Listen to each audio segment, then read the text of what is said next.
தமிழ் நண்பர்களுக்கு வணக்கம். நான் உங்கள் அன்பன் ஹேமந்த். ஆனைமங்கலம் செப்பேடு பத்தி கதை வடிவில் ஏற்கனவே பார்த்துட்டோம். செப்பேடையும் காட்டிட்டேன். அதுவே போதுங்க அப்படின்னு நினைக்கிறவங்க இந்த வீடியோவை பார்க்க வேண்டாம்.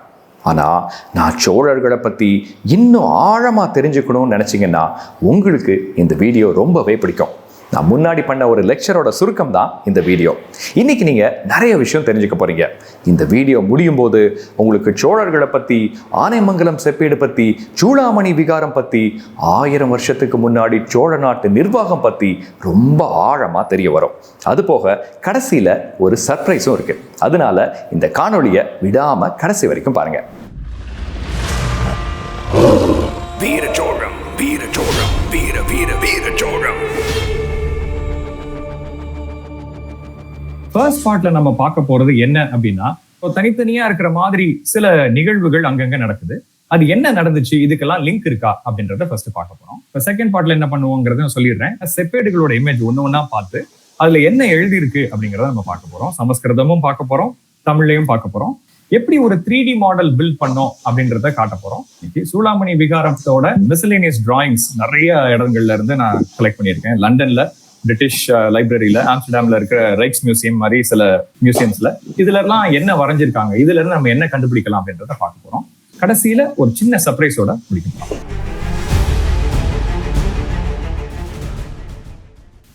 மொதல் இன்சிடென்ட் என்ன அப்படின்னா, நாகப்பட்டினத்துல ஒரு விஷயம் நடக்குது. 1746 1846ல நாகப்பட்டினம்ல ஒரு டவர் ஒருத்தர் பாக்குறாரு.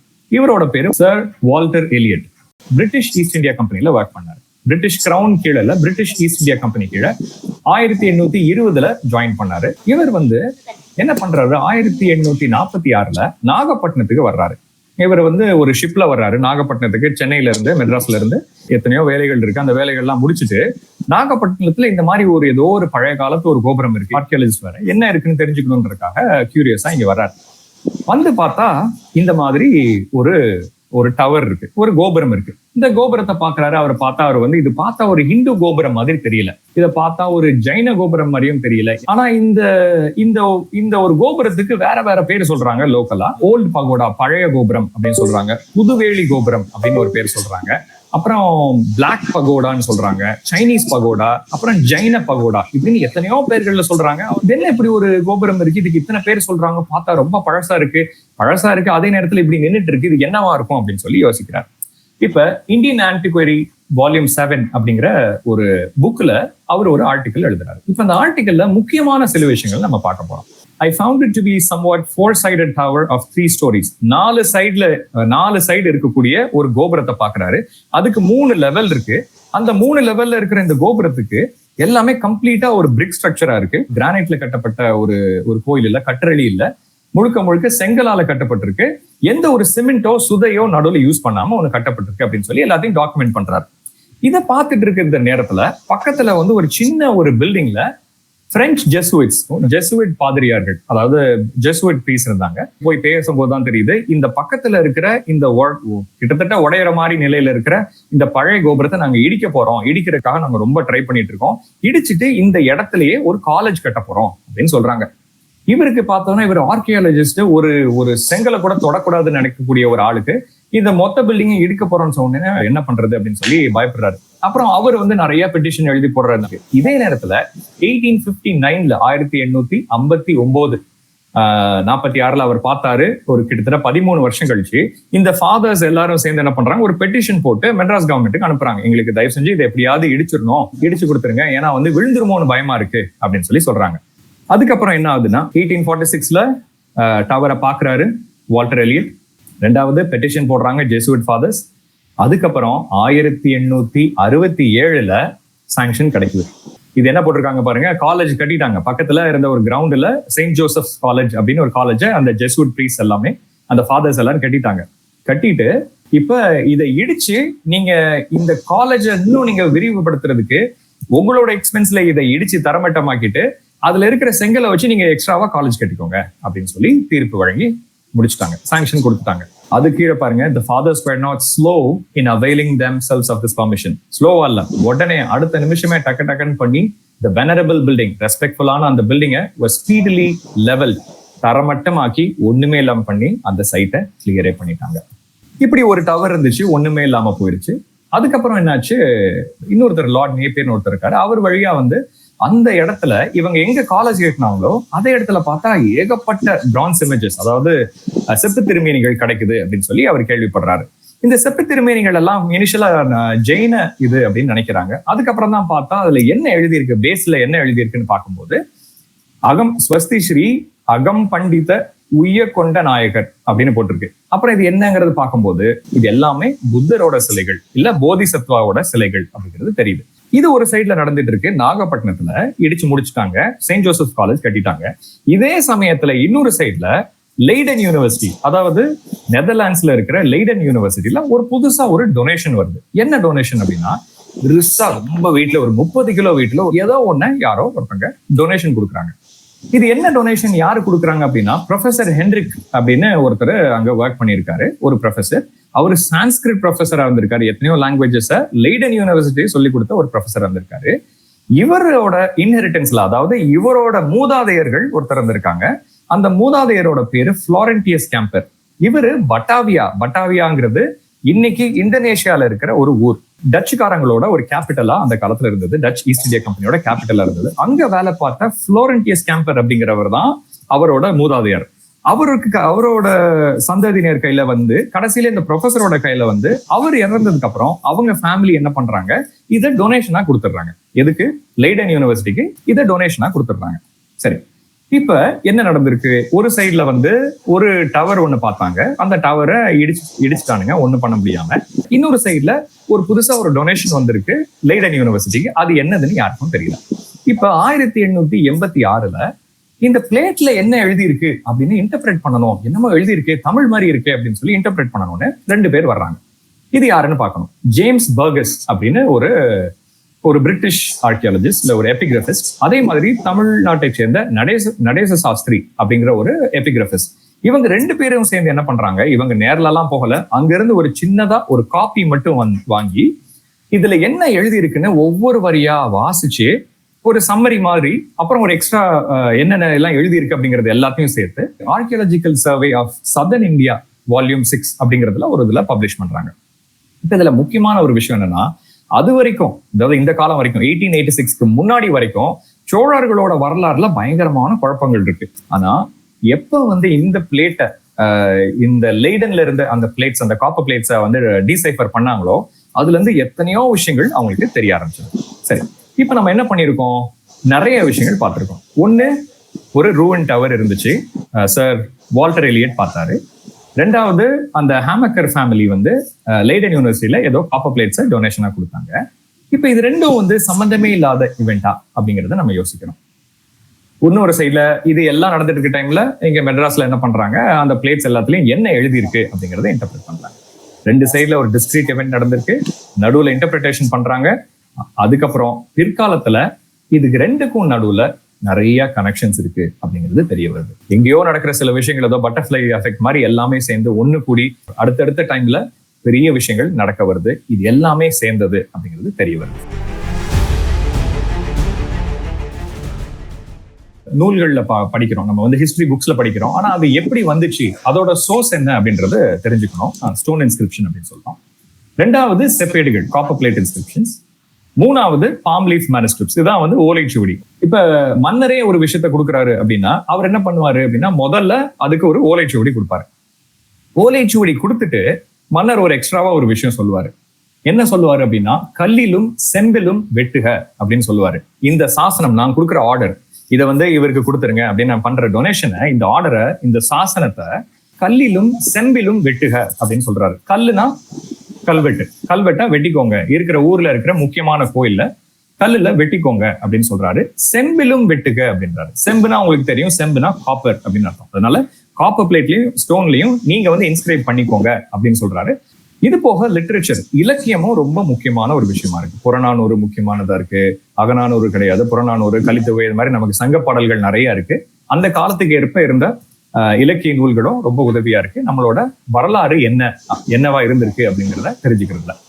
இது போக நிறைய பேர் யோசிக்காத ஒரு விஷயம் என்னன்னா, நாணயங்கள், காயின்ஸும் ரொம்ப ரொம்ப ரொம்ப முக்கியமான ஒரு விஷயமா இருக்கு. இதுல இப்ப நம்ம இன்னைக்கு பார்க்க போறது என்ன அப்படின்னா, பெரிய லெய்டன் செப்பேடுகள் அப்படிங்கிறது தான் ஆனைமங்கலம் செப்பேடு அப்படின்றது. இப்ப இன்னைக்கு கம்ப்ளீட்டா லினியேஜ் பாக்குறோம். யாருல இருந்து ஆரம்பிச்சாங்க, விஜயாலய சோழனுக்கு அடுத்து யாரு வந்தாங்கன்னு வரிசையா பாக்குறோம். இது எல்லாத்துக்கும் உறுதுணையா இருந்தது இந்த செப்பேடுகள் தான். இது எல்லாத்தையும், இந்த பசிலா இருக்கிற எல்லாத்தையும் சேர்த்து வச்சுதான் இன்னைக்கு நமக்கு நம்மளோட வரலாறு தெரியுது. ஏதோ ஒரு தானம் கொடுத்ததுக்கான ஒரு டாக்குமெண்ட் தான் இது எல்லாமே, இந்த செப்பேடுகள் எல்லாமே. இது பாருங்க, ஒண்ணு பள்ளிச்சந்தம், ஒண்ணு தேவதானம், ஒண்ணு பிரம்மதேயம், இது மாதிரி எல்லாம் நம்ம பாக்குறோம். இது என்ன அப்படின்றத பார்க்கலாம். பழங்காலத்துல நிலத்தை தானம் பண்ணும்போது எத்தனையோ தானங்கள் இருந்திருக்கு. சாவா மூவா பேராடு சில பேருக்கு தெரிஞ்சிருக்கலாம். டெய்லி ஒரு உழக்கு நெய் கோயிலுக்கு கொடுப்பேன் அப்படின்றது வந்து ஒரு தானமா இருந்துச்சு. இது போக எத்தனையோ வகைகள்ல தானங்கள் இருந்தது. குறிப்பா சொல்லணும்னா நிலத்தை தானம் பண்றதுங்கிறது ஒரு பெரிய விஷயம். அதனால அதை ப்ராப்பரா டாக்குமெண்ட் பண்ணி கொடுத்தாங்க. இப்ப என்ன தானங்கள் இருந்ததுங்கிற பாத்துடலாம். பிராமணர்களுக்கு, அதாவது அந்தணர்களுக்கு ஒரு நிலத்தை தானமா கொடுக்குது. வரி இல்லாத டாக்ஸ் ஃப்ரீ லேண்டா கொடுத்து, நீங்க இங்க கோயில்ல நீங்க வேலை பார்க்கலாம், நீங்க இங்கேயே வீடு கட்டிக்கலாம் அப்படின்னு சொல்லி ஒரு இடத்த கொடுக்கறது பேரு பிரம்மதேயம் அப்படின்னு சொல்றாங்க. அதுக்கப்புறம் சிவன் கோயிலுக்காக மன்னர் வந்து ஒரு இடத்த தானமா கொடுப்பாரு. சிவன் கோயிலுக்காக, ஸ்பெசிபிக்கா சிவன் கோயிலுக்காக மட்டும் கொடுத்தா அதுல வர்ற அக்ரிகல்ச்சர்ல வர்ற, விவசாயத்துல வர்ற எல்லா காசும் கோயிலுக்கு போகும். அது இப்படி ஒரு பெர்பெச்சுவல் என்டோமெண்டா பண்ணியிருந்தாங்க. இதோட பேரு தேவதானம் அப்படின்னு பேரு. மூணாவது, பௌத்த கோவிலுக்கோ இல்ல ஒரு சமண கோவில் இல்ல சிரமண ஜைன கோவிலுக்கு கொடுக்கப்பட்ட ஒரு தானத்துக்கு என்ன பேருனா பள்ளிச்சந்தம் அப்படின்னு சொல்லுவாங்க. பௌத்த கோவில் மட்டும் இல்ல, ஜைன கோவிலுக்கும் சேர்த்து கொடுத்தது பேரு பள்ளிச்சந்தம் அப்படிம்பாங்க. இதெல்லாம் தான் அந்த காலத்துல இருந்த நிலதானங்கள். இது எல்லாத்துக்கும் செப்பேடுகளோ கல்வெட்டுகளோ இருந்துச்சு.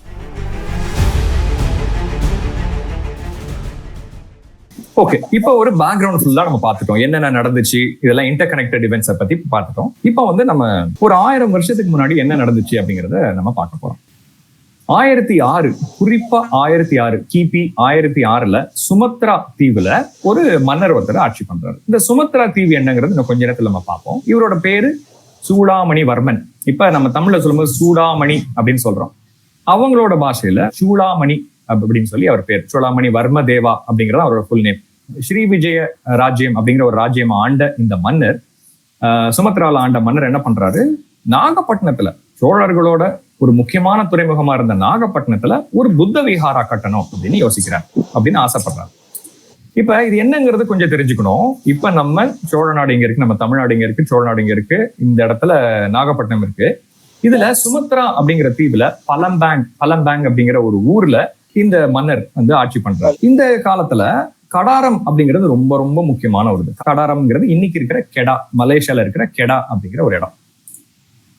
இப்ப ஏற்கனவே சொன்ன மாதிரி ஸ்ரீ விஜய ராஜ்யத்துல இருந்து இங்க நாகப்பட்டினத்துல ஒரு புத்த விஹார கட்டணம் அப்படின்னு இந்த சூடாமணி வர்மன் நினைக்கிறாரு. அவரோட பேர்லயே கட்டணம் அப்படின்னு நினைக்கிறாரு. இப்ப 1006 இருக்கணும், 1005 இல்ல, 1006 அதே வருஷம் என்ன பண்றாரு, சில தூதுவர்களை, நமக்கு தெரிஞ்சு கண்டிப்பா தூதுவர்களா தான் இருந்திருக்கணும். அந்த மன்னரே வந்தாரா அப்படிங்கிறது நமக்கு தெரியல. தூதுவர்களை அனுப்பிச்சிருக்கிறதுக்கு நிறைய வாய்ப்புகள் இருக்கு. ராஜராஜ சோழன் கிட்ட போய் கேட்கறாங்க, இந்த மாதிரி எனக்கு நீங்க கட்டி கொடுங்க, எங்களோட வணிகர்கள் நாகப்பட்டினத்துல வந்து இருக்கும்போது வழிபடுறதுக்காக எங்களுக்கு ஒரு நல்ல ஒரு இடம் வேணும், ஒரு விஹாரா வேணும் அப்படின்னு சொல்லி கேட்கறாங்க. அதுக்கு என்ன பண்றாரு, ராஜராஜ சோழன் ஒத்துக்கிறாரு. ஒத்துக்கிட்டது மட்டும் இல்லாம, கட்டிக்கோங்க அப்படின்னு சொன்னது மட்டும் இல்லாம, அப்ரூவல் கொடுத்தது மட்டும் இல்லாம ஒரு என்டோமெண்ட் கொடுக்குறாரு. அதுக்கான ஒரு நிபந்தம் கொடுக்குறாரு, நான் இதுக்காக உங்களுக்கு ஒரு டொனேஷனும் கொடுக்குறேன், நல்லா பண்ணுங்க அப்படின்னு சொல்றாரு. இது எதுக்காக பண்றாங்கிறது நம்ம முக்கியமா தெரிஞ்சுக்கணும். ட்ரேட் காரணம் கண்டிப்பா. எத்தனையோ பேர் புரிஞ்சிக்காத ஒரு விஷயம் என்ன அப்படின்னா, கங்கை கொண்ட சோழன் அப்படின்னு ராஜேந்திர சோழன் ஆனது காரணம் அங்கிருந்து வெறும் தண்ணியை மட்டும் எடுத்துட்டு வந்து புனிதப்படுத்துறதுக்காக மட்டும் நினைக்கிறாங்க. கிடையாது, ட்ரேடோட ரீசன்ஸ் ஏகப்பட்டது இருக்கு. அதனால அவங்களுக்கு வந்து வணிகம், அதாவது வாணிபம் நிலைச்சிருக்கணும், நல்லா நடக்கணும்ன்றதுக்காக. அப்புறம் ஊர்ல சோழ நாட்டுல புத்த மதமும் நல்ல அழற்சி இருக்கணும் அப்படின்றதுக்காக. அது போக ஸ்ரீ விஜய மன்னர் கூட நல்ல ஒரு விலை இருக்கணும் அப்படிங்கிற காரணங்களுக்காக என்ன பண்றாரு, உடனே சரின்னு சொல்லி என்டோமெண்ட் கொடுக்கறதுக்கும் ரெடி ஆறாரு.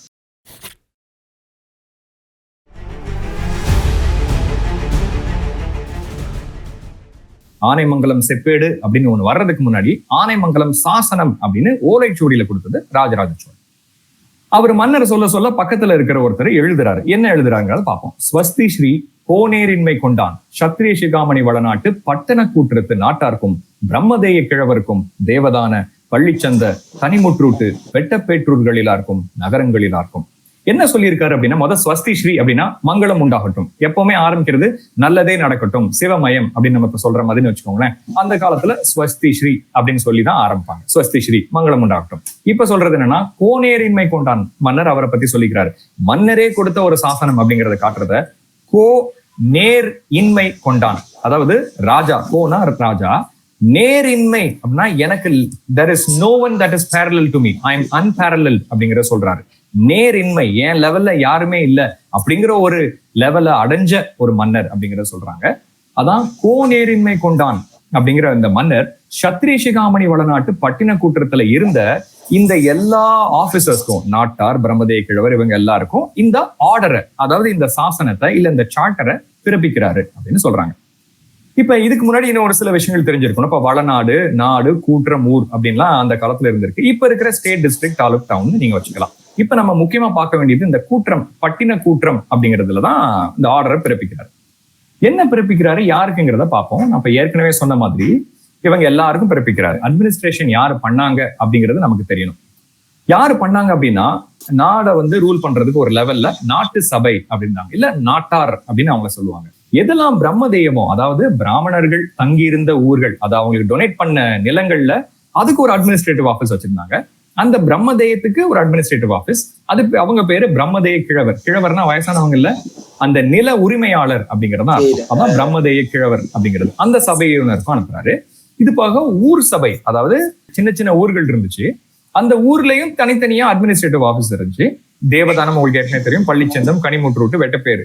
கனிமுற்றூட்டு அப்படின்னா என்ன அர்த்தம் அப்படின்னா, கணிதத்துல சிறந்தவங்களுக்கு நிலங்கள் கொடுத்திருக்காங்க. கணிதத்துல சிறந்தவங்கன்னா அவங்க மேத் ஜீனியஸ்னு அர்த்தம் கிடையாது. இவங்க அஸ்ட்ராலஜர்ஸ் அப்படின்னு நம்ம புரிஞ்சுக்கணும். அந்த காலத்துல அஸ்ட்ராலஜிக்கும் இப்ப கூட அஸ்ட்ராலஜிக்கும் மேத்துக்கும் நிறைய கனெக்ஷன் இருக்கு. அதனால கனிமுற்றூட்டு அப்படின்னா அந்த அஸ்ட்ராலஜர்ஸ்க்கு ஒரு இடத்த கொடுத்துருவாங்க. அதை ரூல் பண்றதுக்கு, அதை அட்மினிஸ்ட்ரேஷன் பண்றதுக்கு ஒரு ஆஃபீஸ் இருக்கும். அதான் இவங்க. நகரங்கள் இல்லாருன்னா, நகரம் இப்ப நம்ம சொல்ற நகரம்னா சிட்டின்னு சொல்றோம். அந்த காலத்துல கமர்ஷியல் பிளேசஸ் நகரங்கள் சொல்றோம். எங்க வர்த்தகம் நிறைய நடந்துச்சோ அதுதான் நகரம் அப்படின்னு சொல்றோம். இதுல இருந்த எல்லாருக்கும் ஒரு ஆர்டரை பிறப்பிக்கிறார். என்ன ஆர்டருங்கிறது பார்ப்போம்.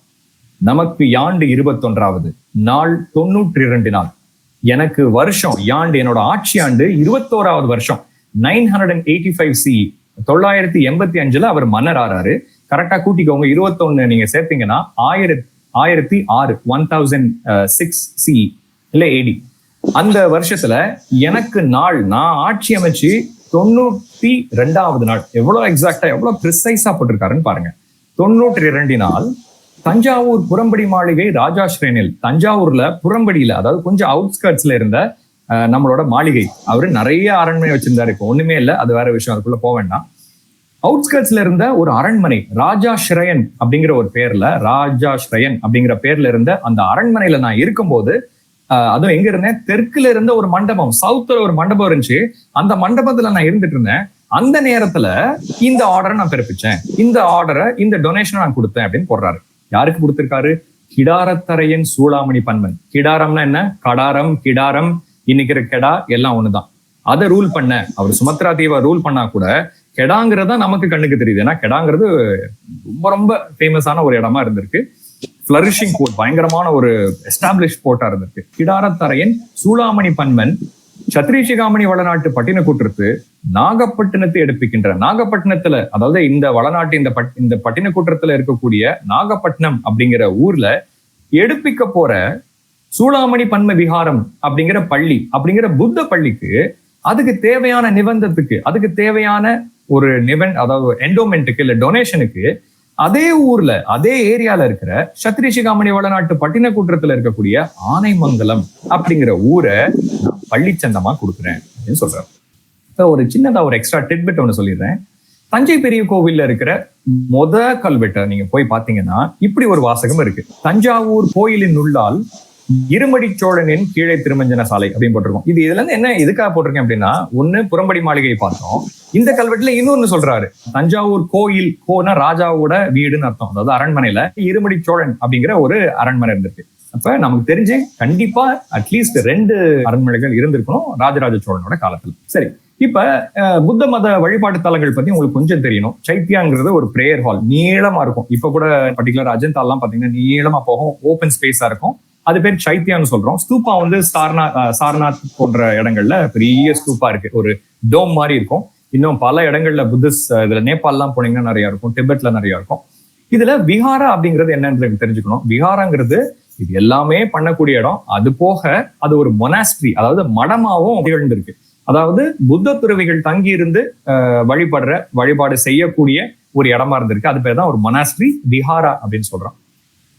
இதுவுமே வந்து அஜந்தா எல்லோரா, கன்ஹேரி கேவ்ஸ், இது எல்லாத்துலயுமே விஹாரா இருக்கு. சரி, இப்ப நம்ம பார்க்க போறது இந்த விஹாரா, சூடாமணி விஹாரம் பத்தி தான். அதனாலதான் இதை உள்ள கொண்டு வந்திருக்கேன். இதுக்கு ஒரு சின்ன ஒரு மேப்பு. இதுக்கு ரெண்டும் பாருங்க ஒரே ஊரு. எந்த ஊர்ல நாகப்பட்டினத்துல இந்த விஹாரம் கட்டணும், இதுக்கான டொனேஷனை நான் என்ன பண்றேன், இந்த ஆனைமங்கலம்ங்கிற ஊரையே நான் கொடுத்துடுறேன், உங்க பக்கத்து ஊரை நான் கொடுத்துட்றேன் அப்படின்னு சொல்றாரு. வேற ஒண்ணு இல்ல, இருக்குல்ல, நீங்க இங்க கட்டணும்னு விரும்புறீங்க, பக்கத்துல ஆனைமங்கலம்ங்கிற ஊர் இருக்கு, அந்த ஊரை நீங்க எடுத்துக்கோங்க அப்படின்னு சொல்றாரு.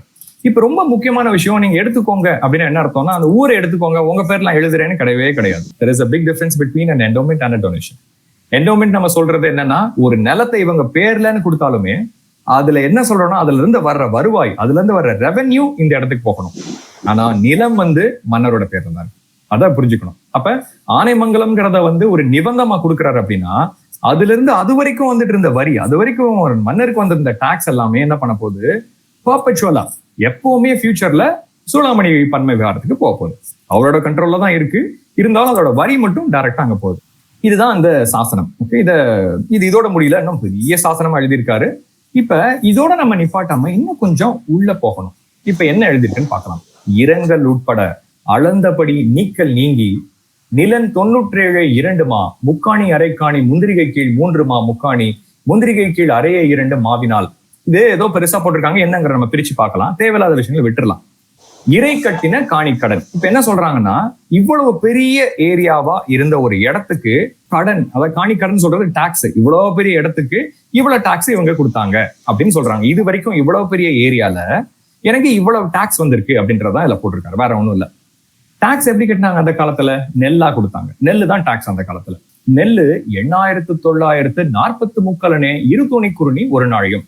இப்ப வந்து எவ்வளவு டாக்ஸ் கொடுத்தாங்க அப்படிங்கிறத கொடுத்துருக்காங்க. இப்ப இந்த நாள்ல இருந்து நான் என்டோமெண்ட்டை கொடுக்குறேன், இது பள்ளிச்சந்தமா இவங்களுக்கு வரியிலிட்டு அப்படின்னு, வரி இல்லாம கொடுத்துருங்க அப்படின்னு நான் சொன்னேன் அப்படின்னு ராஜா சொல்றாரு.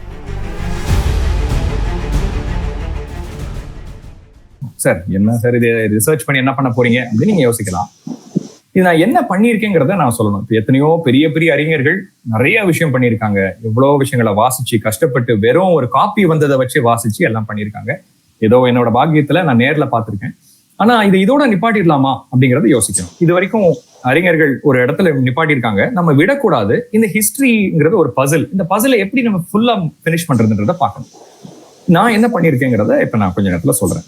இப்ப ஓகே, ஒரு மன்னர் ஏதோ பண்ணாரு, இது இப்படி பண்ணாரு அப்படி பண்ணாருன்றத நமக்கு தெரியுது, ஆனா அது பெரிய விஷயமாங்கிறது நமக்கு தெரியணும்.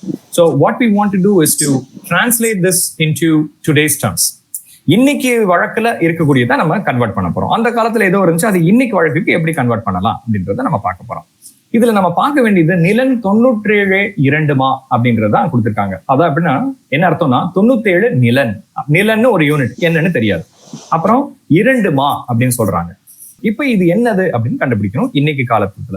இப்ப நான் என்ன பண்ணிருக்கேன் அப்படின்னா, தமிழர் அளவைகள் அப்படிங்கிற ஒரு நூல்ல எத்தனையோ விஷயங்கள் கொடுத்திருக்காங்க, வேற எத்தனையோ ரெஃபரன்ஸ் கொடுத்திருக்காங்க. அதுல இருக்கிற ரெஃபரன்ஸை வச்சு நான் என்ன பண்ணிருக்கேன், இதுல அப்ளை பண்ணி பார்த்திருக்கேன். இப்ப நான் உங்களுக்கு அதோட ரிசல்ட்டை மட்டும் காட்டுறேன். இப்ப ஒரு ஏக்கருங்கிறது எல்லாருக்கும் தெரியும், எல்லாம் ஏக்கர் பேசுறோம். ஒரு சென்ட்ங்கிறத பேசுறோம், நான் 4 சென்ட் இடம் வாங்கியிருக்கேங்க அப்படிங்கிறோம். 4 சென்ட்னா என்னங்கிறது எல்லாருக்கும் தெரியும். 4 சென்ட்னா ஒரு ஏக்கர்ல 1% அப்படிங்கிறதா சென்ட் அப்படிங்கிறோம். அப்போ ஒரு ஏக்கருங்கிறது கிட்டத்தட்ட 44,000 ஸ்கொயர் ஃபீட்னு வச்சுக்கலாம். ஒரு சென்ட் அப்படிங்கிறது அதுல 1%, அதாவது 440 ஸ்கொயர் ஃபீட். சரி, விட்டுரும். இது வந்து 44,000 ஸ்கொயர் ஃபீட் ஒரு ஏக்கர். இப்ப இதுல கொடுத்த அந்த புக்ல கொடுத்த எல்லா வேல்யூஸ் இதுல போட்டு பார்க்கும்போது என்னன்னா, ஒரு குழினா என்னது, 100 குழிங்கிறது 1 மா, இது எல்லாத்தையும் வச்சு கனெக்ட் பண்ணி ஒரு நிலன் இல்ல வேலி நிலன் ரெண்டுமே ஒண்ணுதான். இதை வச்சு பார்க்கும்போது ராஜராஜ சோழன் குறிப்பிட்டது, அதாவது ஆனைமங்கலமோட அளவு இவ்வளவுன்னு சொல்லியிருக்காரு. அந்த அளவு என்னன்னா 6.5 ஏக்கர். ஒரு நிலங்கிறது 6.5 ஏக்கர் நிலம் அப்படிங்கிற புரிஞ்சுக்கிட்டோம்.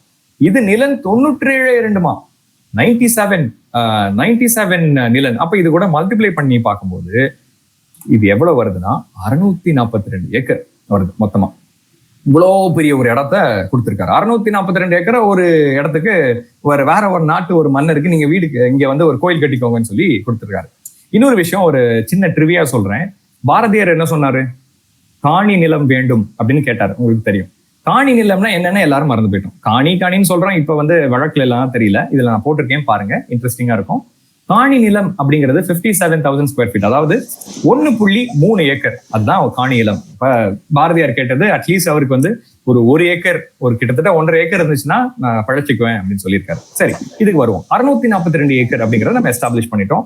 இது வந்து ரொம்ப ஒரு நல்ல விஷயம். ஏன்னா we are able to put it into perspective. Until then we had no clue of how big this endowment was. Now we have a good perspective on how big this land was. Okay, 642 acre. சரி, something that is very crucial, very critical when it comes to research is validation. ஆய்வுகள்ல ரொம்ப முக்கியமான ஒரு விஷயம் என்னன்னா, 10 பேர் இல்லைங்க இதுக்கு தப்பா இருக்குன்னு சொல்லி அதுல உள்ள லூப் ஹோல்ஸை கண்டுபிடிச்சு போக் பண்ணணும். நம்ம வேலிடேஷன் பண்ணுவோம். இது எப்படி வேலிடேட் பண்றதுன்னு யோசிக்கும் போது, இது ஒரு ஆனைமங்கலம்னு ஒரு ஊரு இன்னைக்கு இருக்கா இல்லையான்ற கொஞ்ச இடத்துல பார்க்கலாம். இந்த ஒரு கிராமம் வந்து 642 ஏக்கர் இருந்தது அப்படின்னா இது உண்மையா இல்லையா, நம்பக்கூடிய ஒரு விஷயமா இருக்கான்னு பாக்குறதுக்கு நான் என்ன பண்ணேன் அப்படின்னா, ஒரு அடிஷனல் வேலிடேஷன் வேணும்னு நினைச்சேன். தமிழ்நாடுல இருக்கிற சில ஊர்களை எடுத்தேன், சில வில்லேஜஸ் எடுத்தேன், கிராமங்கள் எடுத்துட்டு அதோட சைஸ் என்ன அப்படிங்கறத பார்த்தேன். நான் என்ன பண்ணேன் அப்படின்னா, இன்டர்நெட்ல நிறைய இடங்கள் பார்த்து சென்சஸ் இன்ஃபர்மேஷன் எடுத்து அருங்குன்றம் அப்படின்னு ஒரு ஊரு செங்கல்பட்டு பக்கத்துல, ஆற்காட்டுல ஒண்ணு இருக்கு, செங்கல்பட்டு பக்கத்துல இருக்கு. இதை பத்தி டீடைல்ஸ் எடுக்கும்போது இதோட ஏரியா, இதோட பரப்பளவு வந்து 321 ஹெக்டேர் அப்படின்னு போட்டிருந்துச்சு. இப்ப ஹெக்டேரை ஏக்கரா கன்வெர்ட் பண்ணா அருங்குன்றத்தோட மொத்த பரப்பளவு 793 ஏக்கர்ஸ். பாருங்க, ஆனைமங்கலம் 642, அருங்குன்றம் 793. ஸோ கிட்டத்தட்ட பக்கத்துல வந்துருச்சு. அப்ப கணக்கு கரெக்ட் அப்படிங்கிறது தெரியுது. அப்ப ஒரு டிபிக்கல் வில்லேஜ் எவ்வளவு பெருசா இருக்குமோ அதே அளவுக்கு தான் இந்த ஆனைமங்கலம் இருந்திருக்கு. இதை மொத்தமா வழங்கிடுறாரு ராஜராஜ சோழன். சரி, அப்ப நம்ம கணக்கு கரெக்ட். இப்ப அடுத்ததுக்கு போலாம். இவ்வளவு பெரிய இடத்துக்கு இவ்வளவு டாக்ஸ் வந்துச்சு எனக்கு அப்படின்னு போடுறாரு. அந்த டாக்ஸ் எப்படி வந்துச்சு? நெல்லா வந்துச்சு. அந்த நெல்லோட வால்யூம் எவ்வளவு அப்படிங்கறத அதுல குறிப்பிட்டு இருக்காரு. இப்ப இதுக்கு முகத்தல் அளவைகள் அப்படின்னு சொல்றோம். எல்லாம் மறந்துட்டோம், தமிழ் நிறைய பேர் படிக்கிறது இல்ல. வால்யூம் அப்படிங்கிறதுக்கு தமிழ்ல முகத்தல் அளவை. இப்ப அவங்க என்ன எழுதியிருக்காங்கன்னா, இதான் எழுதியிருக்காங்க. இந்த இருக்கிற காணிக்கடன் 8,940 முக்கலனே அப்படின்னா 8,943 கலன், 2 தூணி, ஒரு குருணி, ஒரு நாழி, இத்தனை நெல் எனக்கு வந்துச்சு அப்படின்னு ராஜராஜ சோழன் போட்டிருக்காரு. இப்படின்னா என்னன்னு புரியல. இப்ப என்ன செஞ்சேன், இன்னும் ஒரு 2 ரெஃபரன்ஸ் எடுத்தேன். ஒரு விஷயம், அதுல ராஜராஜ சோழன் குறிப்பிட்டது எல்லாமே அந்த காலத்துல தொல்காப்பியரே குறிப்பிட்டிருக்காரு. இப்ப பாருங்க, களம் இருக்கா, தூணி இருக்கா, பாருங்க நாழி இருக்கா, எல்லாமே இருக்கு. இது முந்தி காலத்துல இருந்து யூஸ் பண்ணிட்டு இருந்திருக்காங்க, இன்னைக்குதான் விட்டுட்டோம். இப்ப முகத்தல் அளவுக்கு ஒரு பெரிய டேபிள் கொடுக்குறாங்க. கணக்கதிகாரம் அப்படின்னு 15th செஞ்சுரியில கிட்டத்தட்ட 500 வருஷம் 525 வருஷத்துக்கு முன்னாடி இப்படி ஒரு டேபிள் மாதிரி வந்து வச்சிருந்திருக்காங்க. ஓலைச்சுவடி இருந்ததுல ஒருத்தங்க மாத்தி எழுதியிருக்காங்க. இப்ப இதை வச்சு நான் கனெக்ட் பண்ணி பாக்குறேன். இப்போ உங்க எல்லாருக்குமே சில விஷயங்கள் தெரியணும், ரொம்ப பேசிக்கா நமக்கு தெரிஞ்சிருக்கணும். இன்னைக்கு கூட நம்ம அம்மா பாட்டி எல்லாமே ஆழாக்கு உழக்குங்கிறது ரொம்ப காமனா சொல்லக்கூடிய ஒரு விஷயம். ஆனா அந்த உழக்கு எவ்வளவு பெருசுன்றது யாருக்கும் தெரியாது. அது வால்யூம் மெஷர்ங்கிறதே மறந்துட்டாங்க. நிறைய பேர் வெயிட் மெஷர் நினைச்சிட்டு இருக்காங்க. அது ஒரு வால்யூம் மெஷர். இந்த வால்யூம் மெஷர் இப்ப ஸ்டாண்டர்டைஸ் பண்ணி இஷ்டத்துக்கு பண்ணிட்டாங்க. ஒரு பாத்திர கடைக்கு போனீங்க, ஒரு உழக்கு கொடுங்க அப்படின்னு சொன்னீங்கன்னா இப்ப இருக்கிறது 400 ml இருக்கும். ஆனா ஒரிஜினல் வந்து 336 ml இருக்கும். கரெக்டா 336 ml இருக்க வேண்டியது ஒரு உழக்கு. அதுல பாதி ஒரு ஆழாக்கு. இந்த உழக்குல 4 மடங்கு போட்டா அது ஒரு படி. டவுன் சவுத் போனீங்கன்னா அரக்காப்படி, காப்படி, அரக்காப்படிலாம் சொல்லுவாங்க. இப்ப இதுல இருந்து இன்னும் கூட்டுனீங்கன்னா இதுல இருந்து குருணி இல்ல மரக்கால் அப்படின்னு சொல்றது ஒரு விஷயம் வருது. இது வந்து 10.7 லிட்டர். அதே இது 43 லிட்டர்னா அது பேரு தூணி. சரி, இப்போ ஒரு கோக் டின்னோட வால்யூம் எவ்வளவு? ஒரு உழக்கு தான் கோக். இங்க பாருங்க, 330 ml. இந்த 330 mlங்கிறது வேற ஒண்ணும் இல்ல, கிட்டத்தட்ட நம்மளோட உழக்கு 336 மில்லி லிட்டர் அப்படிங்கிறது தான் உழக்கு. நீங்க அடுத்த கடைக்கு போனீங்கன்னா ஒரு கோக் கொடுங்கன்னு கேட்கிறப்ப ஒரு உழக்கு கோக் கொடுங்கன்னு கூட கேட்கலாம். கிட்டத்தட்ட அது மாதிரி இருக்கு. சரி, சாவா மூவா பேராடு நம்மளோட வீடியோஸ்ல போட்டிருக்கோம், நீங்க பார்த்திருக்கலாம். முந்தி வந்து ஒரு உழக்கு நெய் வந்து டெய்லி கொடுப்பேன் அப்படின்னு சொல்லலாம் எண்டோமென்ஸ் இருந்து. இப்ப நம்ம பழையபடி நம்ம கணக்குக்கு வந்து பார்த்தா ஒரு கலன் அப்படிங்கிறது 129 லிட்டர். இது எல்லாத்தையும் எடுத்து இந்த கலன் இதெல்லாம் நம்பர்ஸ் எடுத்துல நம்ம பாப்புலேட் பண்ணி பார்த்தா மொத்தமா 11.5 லட்சம் லிட்டர் நெல். 11.5 லட்சம் லிட்டர் நெல் டாக்ஸா ஒரு வருஷத்துக்கு வந்திருக்கு. இப்ப என்ன லிட்டருக்கும் நெல்லுக்கு என்னங்க சம்பந்தம்னு யோசிக்கலாம். முன்னாடி வந்து வெயிட் மெஷரா யூஸ் பண்ணல, அதை ஒரு வால்யூம் மெஷரா தான் யூஸ் பண்ணிருக்காங்க. சரி, இப்ப இவ்வளவு பார்த்துட்டோம். இது வந்து இவ்வளவு லிட்டர் நெல்லுன்றதை பார்த்துட்டோம். டாக்ஸ் கொடுத்துருக்காங்கன்னா அதை எப்படி நம்ம ஒரு கரன்சி மானிட்டரி வேல்யூக்கு எப்படி கன்வெர்ட் பண்றது அப்படிங்கிறத பார்க்கணும். அந்த கன்வர்ஷனுக்கு போக வேண்டாம். 23,000 மூட்டை நெல் மொத்தமா வந்திருக்கு. 1 கிலோ நெல் வந்து 20 ரூபாய். அப்ப இத்தனை லிட்டர் இல்ல இத்தனை கிலோ எவ்வளவு ரூபா அப்படின்னு நம்ம பார்த்தோம்னா உங்களுக்கு வர்றது 2,30,00,000 ரூபாய்.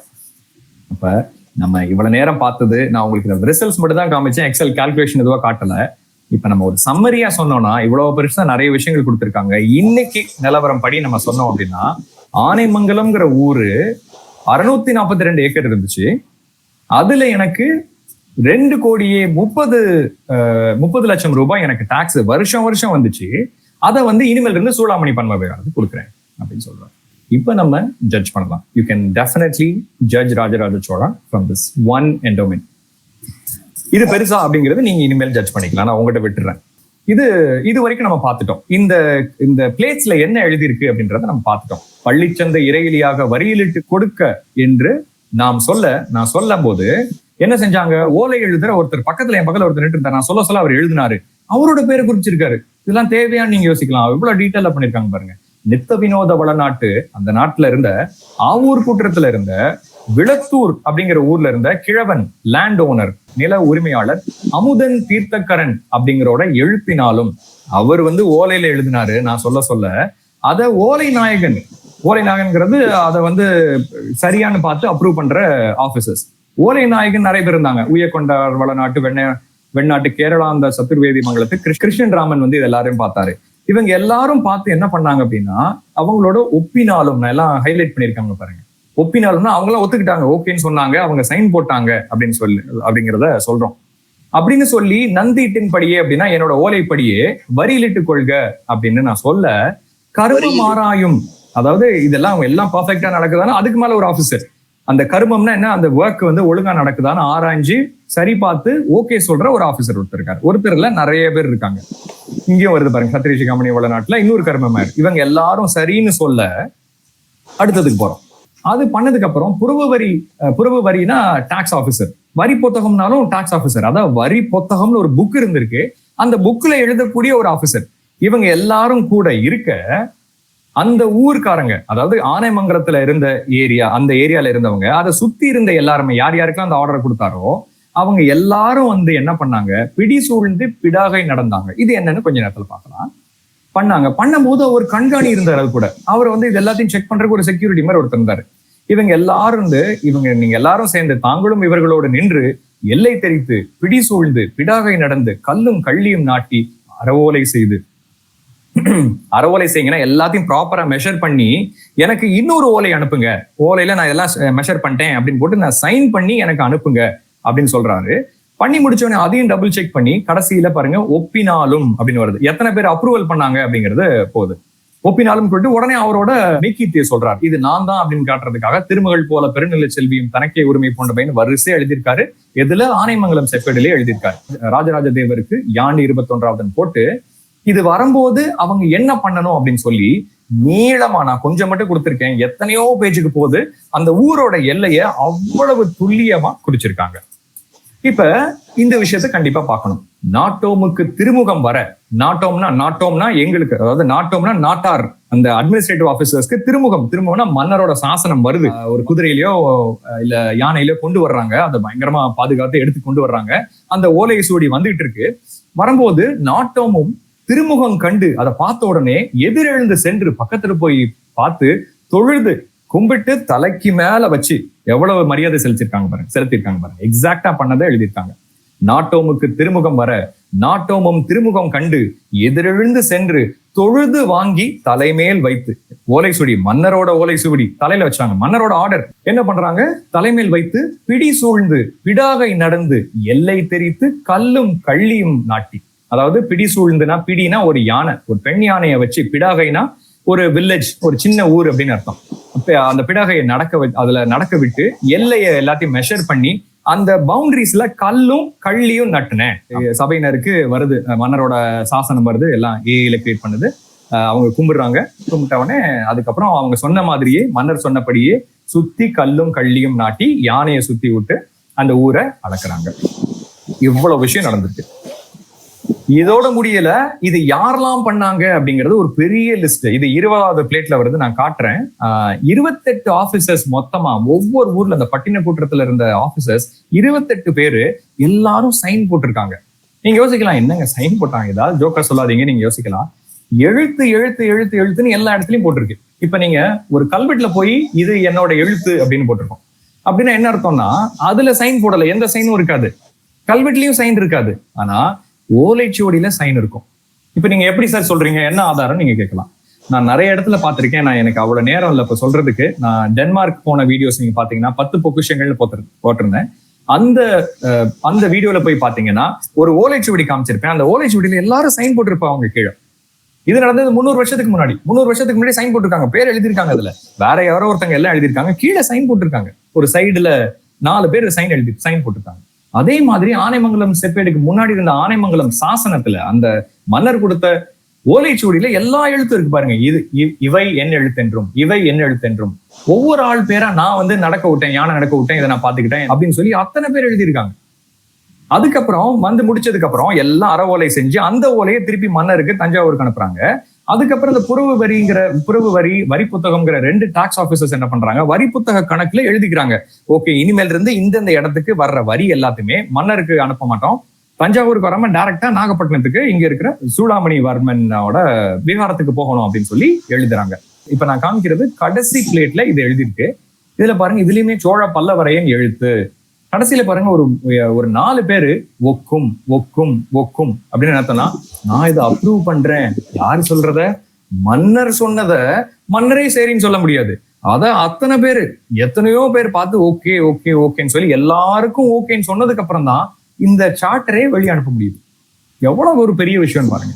இப்ப ஒரு பொலிட்டீஷியன் நினைச்சா என்ன வேணாலும் பண்ணலாம். அந்த காலத்துல ராஜராஜ சோழன் இத்தனை பேர் எல்லாம் சரி சொல்லி எனக்கு ஒக்கும், நான் எனக்கு ஒப்புதல் தெரிவிக்கிறேன்னு சொல்லி முடிச்சு அப்படின்னு முடிச்சிருக்காங்க. இப்ப ஊங்கிறது பிள்ளையார் சொல்லி முதல்ல போடுறது, பிள்ளையார் சொல்லி படி கீழெல்லாம் கோடு போட ஆரம்பிச்சிட்டோம். இப்போ அப்படின்னா ஒண்ணு ஸ்டார்டிங்ல இது ஆரம்பம், அப்படின்னு கடைசியில போட்டா இது முடிவு அப்படின்னு அர்த்தம். போட்டு முடிச்சிட்டாங்க. சரி, இப்ப பார்த்த எவ்வளவோ விஷயங்களை நான் ஒரு ஸ்கீமேட்டிக் ரெப்ரசன்டேஷனா காட்டியிருக்கேன். வாய்மொழி சாசனமா சொன்னாரு, வாய்மொழியா சொன்னாரு, மந்திர ஓலைங்கிறவர் எழுதினாரு. அதை ஓலை நாயகம்னு ஒரு 3 பேர் பார்த்து கரெக்டான பார்த்தாங்க. அதுக்கப்புறம் அரச சாசனம் பட்டினக்கூற்றத்துக்கு போச்சு. அதுக்கு போறதுக்கு முன்னாடி கர்மம் ஆராயும் அதிகாரிகள் 11 பேர் நினைக்கிறேன், எண்ணி பாருங்க, எல்லாரும் சேர்ந்து பார்த்தாங்க. அதுக்கப்புறம் சபையோர் பார்த்தாங்க. அவங்க யானையும் வச்சு கல்லியும் நாட்டி அறவோலை எல்லாரும் செஞ்சாங்க, எல்லாரும் சைன் போட்டாங்க. கடைசியில தஞ்சாவூருக்கு அனுப்புனாங்க. அங்கிருந்து 2 டீம்ஸ், டாக்ஸ் டீம்ஸ் 2 பேர் சேர்ந்து இனிமேல் இருந்து ஆனைமங்கலத்துல இருந்து வர்ற வரி எல்லாமே மன்னருக்கு போகாம சூளாமணி விகாரத்துக்கு போகணும் அப்படின்னு சொல்லி எழுதியிருக்காங்க. எவ்வளவு பெரிய விஷயம் பாருங்க. இப்ப நான் சொன்னதெல்லாம் ரொம்ப உங்களுக்கு சிம்பிளிஃபை பண்ணி சொல்லியிருக்கேன். இந்த சிம்பிளிஃபிகேஷன் தான் நிறைய அறிஞர்கள் பண்ணல. அறிஞர்கள் பெரிய வேலை பண்ணியிருக்காங்க. நான் பண்ணது எல்லாருக்கும் புரியுற மாதிரி சிம்பிளிஃபை பண்ணி நான் உங்களுக்கு சொல்லியிருக்கேன். சரி, அது போக என்னோட இன்டர்பிரிட்டேஷன், என்னோட அனாலிசிஸ் உங்களுக்கு காமிச்சேன். ராஜராஜ சோழன் சூளாமணிவர்மன் கேட்ட மாதிரியே ஆனைமங்கலத்தை சூளாமணி பன்ம விகாரத்துக்காக கொடுத்துட்டாரு. என்ன கொடுத்தாரு? ஒரு ஓலைச்சுவடி மட்டும் கொடுத்தாரு. செப்பேடு கொடுக்கல, ஓலைச்சுவடி மட்டும் கொடுத்தாரு. இத செப்பேடா பண்ணி கொடுத்தது அவரோட காலத்துக்கு அப்புறம் ராஜேந்திர சோழன், அவரோட பையன் ராஜேந்திர சோழன் தான் கொடுக்கிறார். இன்ஸ்கிரிப்ஷன்ஸ்ல என்ன டெக்ஸ்ட் எழுதி இருக்கு, இன்னும் நிறைய க்ளூஸ் இருக்கு. நீங்க வீடியோல பார்க்காத நிறைய விஷயங்கள் நம்ம பார்க்க போறோம். நிறைய பேர் குழப்பக்கூடிய ஒரு விஷயம் சமஸ்கிருதம்னா என்ன, கிரந்தம்னா என்ன, தமிழ்னா என்ன, இது ரொம்ப குழப்பம் இருக்கு. நீங்க சிம்பிளா புரிஞ்சுக்கணும்னா 2 விஷயம். ஒரு மொழிங்கிறது வேற, எழுத்து உரு, அதாவது ஸ்கிரிப்ட்ங்கிறது வேற. Language is different from a script. இது ரொம்ப பேசிக், நம்ம மறக்கக்கூடாது. தமிழ்ங்கிற மொழி இன்னைக்கும் பேசுறோம். 1000 வருஷம், 2000 வருஷம், 3000 வருஷம் முன்னாடி பேசியிருக்காங்க. ஆனா எழுத்து வடிவம் மாறிட்டே இருந்திருக்கு. சோழர் காலத்துல வேற மாதிரி இருந்திருக்கு, இன்னைக்கு வேற மாதிரி எழுதும். அப்ப தமிழே லாங்குவேஜ் ஒன்று இருக்கு, ஸ்கிரிப்ட் ஒன்று இருக்கு. கிரந்தமும் அதே மாதிரிதான். கிரந்தம்ங்கிறது எழுத்து உரு, அதாவது ஸ்கிரிப்ட். ஆனா மொழி சமஸ்கிருதம். அப்ப சான்ஸ்கிரிட்டை எழுதுறதுக்கு பயன்படுத்தப்பட்ட, சவுத் இந்தியால பயன்படுத்தப்பட்ட ஒரு ஸ்கிரிப்ட் தான் கிரந்தம். சரி, இது உங்களுக்கு தெரிஞ்சிருக்கணும். இப்ப நான் பிளேட்ஸை காமிச்சு எழுத்து எல்லாம் நான் வாசிக்கிறதுக்கு முன்னாடி இதுல என்ன இருக்குங்கிறத பாத்துக்கோம். ஆனைமங்கலம் செப்பேடு சொன்ன மாதிரி ராஜேந்திர சோழன் கொடுத்ததான் அந்த ஆனைமங்கலம் செப்பேடு. இதுல 21 ஏடுகள் இருக்கு. இதை நான் பகுதின்னு சொல்றது தமிழ் பகுதியை சொல்லுவேன். ஏன்னா அதுதான் ஆக்சுவல், அதுதான் ஒரிஜினலா அப்பா கொடுத்தது. தமிழ் பகுதியில 16 ஏடுகள் இருந்திருக்கு. 16 ஏடுகளுக்கு அடிச்சிருக்காரு. அப்ப எவ்வளவு பெருசா இருந்திருக்கும் அந்த ஓலைச்சுவடி பாருங்க. இப்ப இங்கிலீஷ் மாதிரி வச்சுக்கோங்களேன். அந்த காலத்துல சமஸ்கிருதம் வந்து இங்கிலீஷ் மாதிரி நிறைய பேருக்கு ரீச் ஆகணும், நிறைய பேருக்கு புரியணும்னா சமஸ்கிருதத்துல கொஞ்சம் அடிச்சிருவாங்க. அப்படி கொடுக்கப்பட்டதுதான் சூடாமணி வர்மனுக்கு கொடுக்கப்பட்டதுதான் அந்த சமஸ்கிருத பகுதியோட சேர்ந்த செப்பேடு. 5 ஏடுகள் சமஸ்கிருதத்துல. இதுல என்னென்ன இருக்குங்கிறது தெரிஞ்சுக்கணும். பிரசஸ்தினா complete lineage along with their victories and all glories of the kings. அவங்க என்னென்ன பண்ணாங்க அப்படிங்கிற அவங்கள பத்தி எல்லாமே எழுதிருக்கூடாது அந்த பிரசஸ்தி. கொடை செய்தியோட சின்ன சுருக்கம், எதை யாருக்கு என்ன கொடுத்தாங்க, அது எவ்வளவு பெருசு அப்படிங்கிறது மட்டும் ஒரு சின்ன சுருக்கமா மட்டும் இருக்கு. தமிழ் பகுதியில என்ன இருக்கு? கொடை செய்தி இருக்கு, நம்ம பார்த்தோம். என்ன 4 எல்லைகள் என்னென்ன இருந்துச்சுன்னா அதுக்குள்ள போகவே இல்லை. அதுதான் பேஜா இருக்கு. என்ன அந்த எல்லைகள் எங்க இருந்துச்சு, நார்த்ல இருந்துச்சு, சவுத்ல என்ன இருந்துச்சு, ஒண்ணு போட்டிருக்காங்க. அதிகாரிகளோட ஒப்பம் இருக்கு. செப்பேடு யார் எழுதுனாங்க, செப்பேடை யாரு பொறிச்சாங்க. இப்ப நம்ம என்ன பண்ண போறோம்னா இந்த இன்ஸ்கிரிப்ஷனல் டெக்ஸ்ட வந்து நம்ம பார்க்க போறோம். இப்ப நான் ஒன்னொன்னா வரிசையா போக போறேன். இது லெய்டன்ல இருக்கக்கூடிய இன்னைக்கும் பாதுகாக்கப்படுற, அழகா ரொம்ப நல்லா பாதுகாக்கப்படுற, இந்தியர்களுக்கு காட்டாம பாதுகாக்கப்படுற ஒரு செப்பேடு. இதுல என்ன இருக்குங்கிறத பார்க்க போறோம். இது எல்லா செப்பேடுகள் 21 இருக்கு, 27 ஏடுகள் இருக்கு. இது பேரு லட்சினைன்னு சொல்றோம். இங்க இருக்கு பாருங்க, இது லட்சினைன்னு சொல்றோம். அந்த லட்சினைங்கிறது தான் சீல். இது எப்படி ஒரிஜினல், இது எப்படி ஆத்தென்டிக், இது எப்படி ஒரிஜினல் நீங்க சொல்லுவீங்கன்னா அந்த லட்சணையை வச்சுதான். லட்சணை வந்து இன்னைக்கு நம்ம சாதாரணமா கவர்மெண்ட்ல ஒரு சீல் அடிக்கிறோம், இல்ல ரெவென்யூ ஸ்டாம்ப் இருக்கு. கொஞ்சம் காலத்துக்கு முன்னாடி பாத்தீங்கன்னா ரப்பர் ஸ்டாம்ப் பண்ணுவாங்க. ரப்பர் ஸ்டாம்புக்கு இன்னும் கொஞ்சம் முன்னாடி போய் பாத்தீங்கன்னா அரக்குல வச்சு இது பண்ணுவாங்க, சீல் பண்ணுவாங்க. நீங்க இப்ப படத்தெல்லாம் பார்த்திருப்போம், ஒரு பில்டிங்கை க்ளோஸ் பண்ணணும்னா ஒரு இது மாதிரி ஒரு சீல் பண்ணுவாங்க. அது வந்து அதுல மட்டும் இல்ல, எந்த ஒரு டாக்குமெண்ட்டை ஏதோ ஒரு விஷயத்த வந்து இது வந்து அத்தாரிட்டி தான் பண்ணியிருக்காங்க அப்படின்றத காட்டுறதுக்காக ஒரு லெட்டர்ல கூட என்ன பண்ணுவாங்க, அது மாதிரி அரக்குல வச்சு சீல் பண்ணுவாங்க. இப்படி நீங்க பின்னாடி போய்கிட்டே இருந்தீங்கன்னா என்ன வரும் அப்படின்னா இந்த லட்சணை தான் வரும். இந்த லட்சணை வந்து யாராலும் காப்பி பண்ண முடியாது. இந்த மாதிரி ஒரு டீட்டெயில யாருமே பண்ண முடியாத மாதிரி பண்ணாங்க. முதல்ல இதை கட் பண்ணது நெதர்லாண்ட்ஸ்ல தான் கட் பண்ணிருக்காங்க. இங்க பாருங்க, கட் பண்ணிருக்காங்க. இது செய்யும் போது பிளேட்ஸ் எல்லாம் பண்ணி அந்த இடத்திலேயே உருக்கி ஒட்டியிருப்பாங்க, கலட்டவே முடியாது யாருனாலையும். இப்ப இங்க ஓட்டை பாக்குறது, இங்க ஒரு ஓட்டை பாக்குறீங்க, ஓட்டை போட்டது நெதர்லாண்ட்ஸ் லைடன் யூனிவர்சிட்டியில. ஏன்னா அவங்க டாக்குமெண்ட் பண்றதுக்காக பண்ணிருக்காங்க, வேற வழி இல்லை. அட்லீஸ்ட் நமக்கு பார்க்க கிடைக்குது. இன்னும் எத்தனையோ செப்பேடுகள் நம்ம பார்க்கவே இல்லை. இந்த மாதிரி ஒரு வளையத்துல கோர்க்கப்பட்டிருக்கு. இப்ப இந்த லட்சணை என்ன நம்ம கொஞ்ச நேரத்துல பார்க்கலாம். இப்ப நீங்க பாக்குறது எல்லாமே சமஸ்கிருத மொழியில எழுதியிருக்கு, கிரந்தம் அப்படிங்கிற ஸ்கிரிப்ட்ல எழுதியிருக்கு. இங்க பாருங்க, இது ரவி குல ஆரம்பிக்கிறது பாருங்க. ரவி, அதாவது ரவின்றது சூரியன் கீழே வந்த மன்னர்கள் அப்படின்னு சொல்லிக்கிறாங்க. இங்க போட்டிருக்கு, இதான் ப்ரூஃப் அதுக்கு. ர வி கு ல, இப்படி டபிள்யூ மாதிரி போட்டு இப்படி போட்டா லேன் அர்த்தம். ரவி குல அப்படின்னு போட்டிருக்கு. ராஜ ராஜஹ போட்டிருக்கா, இங்க இப்படி போட்டா ஹேன் அர்த்தம். ராஜ ராஜஹ காதி கிருத்தியம் அப்படின்னு போட்டிருக்கு. இப்ப இதுல பாருங்க, இந்த இடத்துல அதே மாதிரி ஒண்ணு வருது. ராஜ ராஜோ ராஜ கேசரி. இப்ப இப்படியே இது 5வது பிளேட்டோட ரிவர்ஸ் சைடு. இதுல பாருங்க, இப்படியே வந்துட்டு இருக்கிறது. கடைசியில எப்படி முடிக்கிறாங்கன்னு பாருங்க. இந்த இடத்துல பாருங்க, ஒரு 2 ரவுண்டு போட்டு, ஒரு கோடு போட்டு, இங்க ரவுண்ட் போட்டு முடிச்சுட்டாங்க. இது வந்து கிரந்தத்துல ஜ மாதிரி இருக்குது. இது இஷாசனம் அப்படி எழுதியிருக்காங்க. இஷாசனம், இந்த சாசனம் அப்படி எழுதியிருக்காங்க. இஷாசனம் வெட்டினோம், இஷாசனம் வெட்டினோம், இந்த சாசனத்தை வெட்டினோம், எழுதுனது, அதாவது இன்ஸ்கிரைப் பண்ணோங்கிறது வெட்டினோம். ஜயங்கொண்ட தெரியுதா, ஜயங்கொண்ட சோழ மண்டல, ஜயங்கொண்ட சோழ மண்டலத்து இத்து ஸ்ரீ காஞ்சிபுரத்து, ஸ்ரீ காஞ்சிபுரத்து, ஜெயங்கொண்ட மண்டலத்துல காஞ்சிபுரத்துல இருந்த, இதான் முக்கியமான வார்த்தை, ஓவிய சித்திரகாரி, ஓவிய சித்திரகாரி. இதுல இருந்து என்ன புரிஞ்சுக்கணும்னா, இதை டைரக்டா இன்ஸ்கிரைப் பண்ணல. வந்து ஒரு மண்ணிலேயோ ஒரு களிமண்ணிலேயோ ஏதோ பண்ணி இன்ஸ்கிரைப் பண்ணி வச்சுட்டு அதுல வார்த்து ஊத்தி தனியா எடுத்திருக்காங்க. கல்வெட்டே ஃபர்ஸ்ட் எழுதுவாங்க, ஒரு வெள்ளையா ஒரு இங்க் மாதிரி, ஒரு பெயிண்ட் மாதிரி வச்சு ஃபர்ஸ்ட் எழுதிட்டு அதுக்கப்புறம் அதை ஒளியில அடிப்பாங்க. அதே மாதிரி இதுல என்ன பண்ணிருக்காங்க, யார் இதை எழுதுனாங்க அப்படிங்கறத போடுறது, ஓவிய சித்திரக்காரின்னு போட்டிருக்கு அவர் பேர். அவரோட ஆக்குபேஷன் அதான். காஞ்சிபுரத்து ஓவிய சித்திரக்காரி கிருஷ்ண வாசுதேவனான ராஜராஜ இருக்கு, ராஜராஜ பேராச்சாரியன் எனும் கிருஷ்ணன் திருவரங்கனும் கிருஷ்ணன் தாமோதரனும் வாசுதேவன் கிருஷ்ணனும் ஆறாவமிர்து இந்த புருஷோத்தமனும். யாரெல்லாம் இந்த இதை வெட்டுனாங்க, அதாவது வெறும் எண்டோமெண்ட் இல்லாம இது எத்தனை பேர் சேர்ந்தாங்க, இவங்க காஞ்சிபுரத்துக்காரங்க, இவங்க எல்லாம் ஓவிய சித்திரக்காரி, இவ்வளவு டீட்டெயில்ஸ் போட்டுட்டு பாருங்க. நான் ஏற்கனவே சொன்ன மாதிரி ஊ போட்டிருக்கா, இங்க ஒரு ஊ முடிச்சிட்டாங்க. இதோட சமஸ்கிருத பகுதி முடியுது. சரி, நம்ம அடுத்ததுக்கு வருவோம். இதுதான் பிளேட், தமிழ் பிளேட். இது பாருங்க, உங்களால கண்டிப்பா வாசிக்க முடியும். ஏன்னா நான் தமிழ் பகுதியில என்ன இருக்குன்னு ஏற்கனவே சொல்லிட்டேன். இங்க பாருங்க, இஸ் வ இஸ் சி ஸ்ரீ, ஸ்வஸ்தி ஸ்ரீ அப்படின்னு போட்டு திருப்பி ஊ போட்டு கோ நேரின்மை கொண்டான், ஸ்வஸ்தி ஸ்ரீ கோ நேரின்மை கொண்டான். ஷ க ஷ போட்டிருக்கு, ஷ த்ரு, இது வந்து த்ரீ ய. க்ஷத்ரிய சிகாமணி, சிகாமணி போடல. ஏன்னா தமிழ் பிளேட்டா இருந்தா கூட சோழர்கள் ரொம்ப கிரந்தம் கலந்து எழுதிருக்காங்க. என்ன போட்டிருக்கு, ஷத்ரிய, இது வந்து ஷி, இது வந்து கா, வா இல்ல கா. ஷத்ரிய சிகாமணி, சத்திரியர்கள்லாம் என்ன, வாரியர்ஸ். வாரியர் கிளான்ல சிகையில இருக்கிற மணி அப்படின்னு சொல்றாங்க ராஜராஜ சோழன், சாரி அந்த வளநாட்டோட பேரை. சத்திரிய சிகாமணி வளநாட்டு. இங்க பாருங்க, பட்டணக் கூற்றத்து, பட்டண கூற்றத்து நாட்டார்க்கும். இது ரெண்டு சேர்ந்திருக்காங்க. பிரஹ்ம தேய கிழவர்க்கும் தேவதான பள்ளி சந்த கனிமுற்றூட்டு வெட்டப்பேற்றூர்களிலார்க்கும். இங்கோட முடியுது, புள்ளி இருக்காது, போட்டு நகரங்களிலார்க்கும். இப்படியே வரிசையா வருது. அங்கே பாருங்க, இன்னொரு முக்கியமா கிடாரத்தரையன், கிடாரத்தரையன் சூளாமணி பன் இன்னு சேர்த்து பன்மன். சத்திரிய சிகாமணி வளநாட்டு வருது, நீளமா வருது. நாகப்பட்டினத்து போட்டிருக்கு, நாகப்பட்டினத்தை எடுப்பிக்கின்ற வருது. அப்படியே தொடருது. இங்க பாருங்க, நான் பாதி தான் வந்திருக்கேன், 19 தான் வந்திருக்கேன். இன்னும் நிறைய இருக்கு, அவ்வளோ பேஜஸ் இருக்கு. இங்க பாருங்க, மெய்கீர்த்தி வந்துச்சு. தீ ரு மகள், திருமகள் போல பெரு நில செல்வியுந்து தனக்கே யுரிமை பூண்டமை மனக்கொல காந்தலூர் சாலை களமறுத்தொழி. அப்படி நீளமா வருது அவரோட மெய்கீர்த்தி. சரி, நான் எண்டுக்கே வந்துடுறேன்.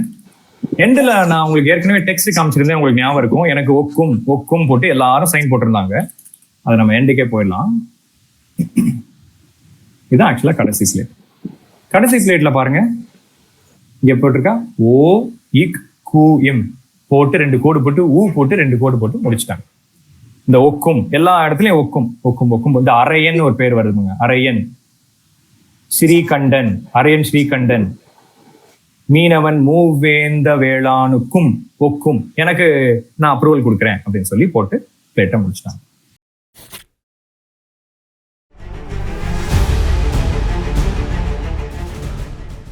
இப்ப சமஸ்கிருதத்துல நிறைய சார் ஃபார்வர்ட் போயிட்டீங்களே, என்ன பாத்தீங்க, என்ன காட்டினீங்கன்னு நீங்க யோசிக்கலாம். அதுல மெயினா போட்டிருக்கிறது ஏற்கனவே சொன்ன மாதிரி சோழ வம்சாவளி ஃபுல்லா போட்டிருக்காங்க. புராண அரசர்கள் யாரெல்லாம் இருந்தாங்க, அதாவது உண்மையா இல்லையா லெஜெண்டரி கிங்ஸ், முற்கால அரசர்கள் யாரெல்லாம் இருந்தாங்க அப்படிங்கிறது, அப்புறம் பிற்காலத்துல யாரெல்லாம் இருந்தாங்க, யார் இந்த இதை கொடுத்தாங்க, அப்புறம் அந்த டொனேஷனோட எண்டோமெண்டோட சம்மரி, இதெல்லாம் போட்டிருக்கு. புராண அரசர்கள் பத்தி லைட்டா தொட்டுட்டு போயிடலாம். சூரியனே நான் அப்புறம் காமிச்சேன், ரவி குல அப்படின்னு ஆரம்பிச்சது. ரவியோட குலமா, அதாவது சூரியனோட குலத்திலே இருந்து வந்த மனு, அவன் தான் முத ராஜா. லெஜெண்டரி, மறக்கக்கூடாது, லெஜெண்டரி. ஒரு லெஜெண்டா சொல்லியிருக்காங்க, உண்மையானுங்கிறது நம்ம ரொம்ப யோசிக்க தேவையில்லை. இஷ்வாகு, மாதாந்தா, முசுகுந்தன், வளவன்கிறது சங்ககால சோழ மன்னர்கள் ரொம்ப முக்கியமான பேரு வளவன். வளவன்னே ஒரு ஆள் இருந்தாராம். அதுக்கப்புறம் கிள்ளி வளவன் அப்படிலாம் நிறைய வந்தது உங்களுக்கு தெரியும். வளவன்னே ஒருத்தர் இருந்தாரு. அப்புறம் சோழன்னே ஒருத்தர் இருந்தாராம். சோழன் அப்படின்னு ஒருத்தர் இருந்திருக்காரு. அவர் பேர் தான் அதுக்கப்புறம் அந்த டைனாஸ்டியோட பேராவே வச்சிருந்திருக்காங்க. அதுக்கப்புறம் ராஜகேசரி பரகேசரி, ராஜராஜ சோழனுக்கு ஒரு பட்டம் இருந்துச்சு, அது ராஜகேசரி. ராஜகேசரின்னு அர்த்தம் ராஜ கேசரி, கேசரினா லயன் அர்த்தம், கிங் ஆஃப் லயன்ஸ், அதான் கரெக்ட். அதுக்கு அடுத்த ஆளுக்கு எப்படி பேர் வைப்பாங்கன்னா பரகேசரின்னு வைப்பாங்க. ராஜகேசரி பரகேசரி அப்படி வந்துட்டே இருக்கும். ராஜேந்திர சோழனோட பட்டம் வந்து பரகேசரி. சரி, அத மாதிரி அதே பேர்ல ராஜகேசரி பரகேசரின்னு 2 மன்னர்களே இருந்திருக்காங்க. அப்படி நிறைய பேர் இருந்திருக்காங்க. சரி, இதெல்லாம் புராண அரசர்கள்.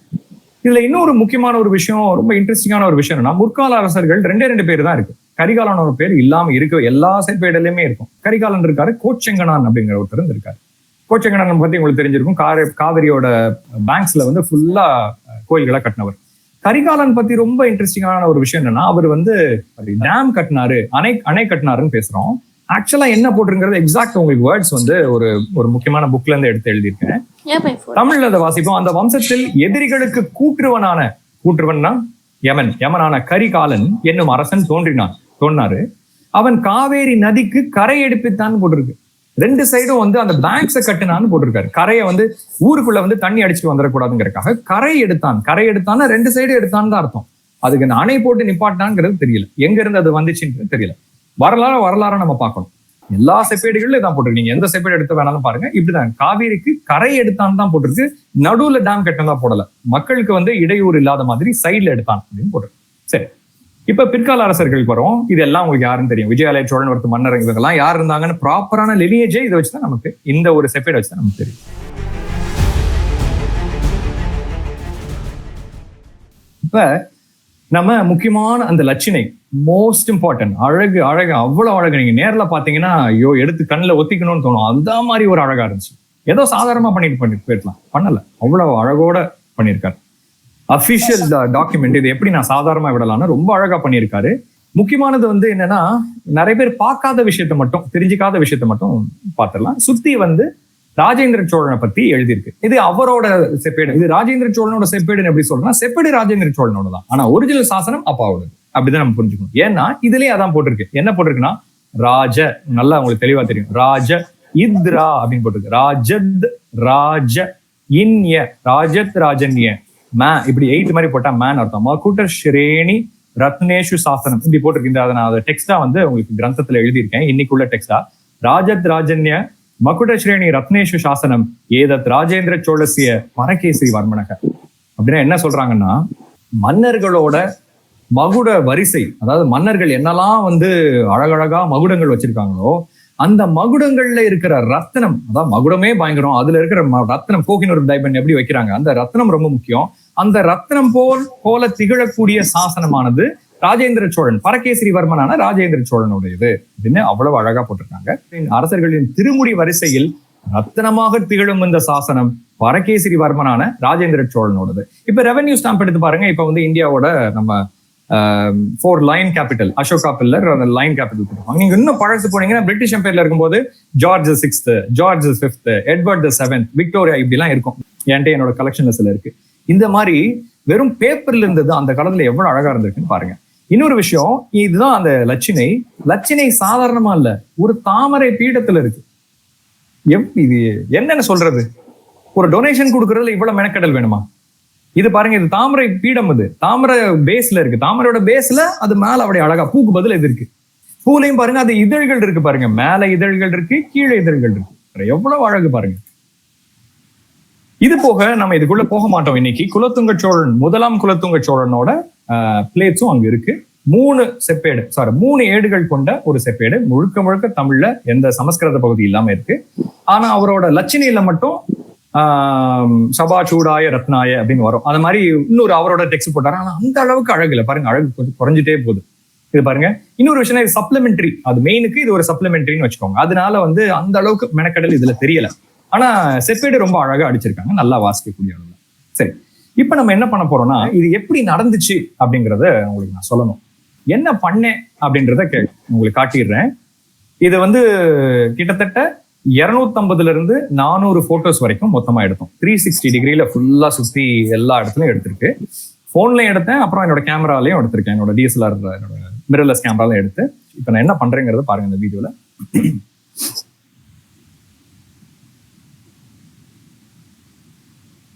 எல்லா ஆங்கிள்லயும் 360 டிகிரில நான் போட்டோஸ் எடுக்கிறேன். இந்த போட்டோஸ் எடுத்து இந்த எல்லா போட்டோஸையும் மொத்தமா ஸ்டிச் பண்ணணும். ஸ்டிச் பண்ணி ஒரு 3D மாடல் கிரியேட் பண்ணணும். நான் இந்த வீடியோக்கு, இதோட ரீசர்ச்சுக்கு நான் யூஸ் பண்ண சில விஷயங்களை வந்து எல்லாருக்கும் காட்டணும் அப்படின்னு சொல்லி நினைச்ச விஷயங்கள். சூளாமணிவர்மன் விஹாரம். இப்ப நாகப்பட்டினத்துல ஏதோ ஒரு ரெக்கார்ட் இருந்திருக்கணும். 1773 1773 டச் தான் ரூல் பண்ணிட்டு இருந்தாங்க. டச் வந்து பெரிய ஒரு கோட்டையெல்லாம் வச்சிருந்தாங்க. அதெல்லாம் வர விஷயம் ஒண்ணுமே இல்லாம போயிடுச்சு நாகப்பட்டினத்துல. அப்ப ஒரு மேப்ல இந்த மாதிரி இருக்கு. இது வந்து நான் நெதர்லாண்ட்ஸ்ல எனக்கு கிடைச்சது. அதுல வந்து பாருங்க, நான் இங்கிலீஷ்ல டிரான்ஸ்லேட் பண்ணிருக்கேன். Plan of the city of Nagapattinam with its adjacent lands. என்ன இருந்துச்சு சுத்தி, ஊரை சுத்தி என்னென்ன இருந்துச்சு, together with fortified positions of the Dutch troops there in the year 1773. இது இன்னும் கொஞ்சம் பெரிய மேப், தேவையில்லாத கொஞ்சம் கட் பண்ணியிருக்கேன். இதுல முக்கியமான விஷயங்கள் நீங்க என்ன பார்க்கணும்னா, இதுல இங்க பாருங்க, ரூயின் சைனா அப்படின்னு போட்டிருக்கு.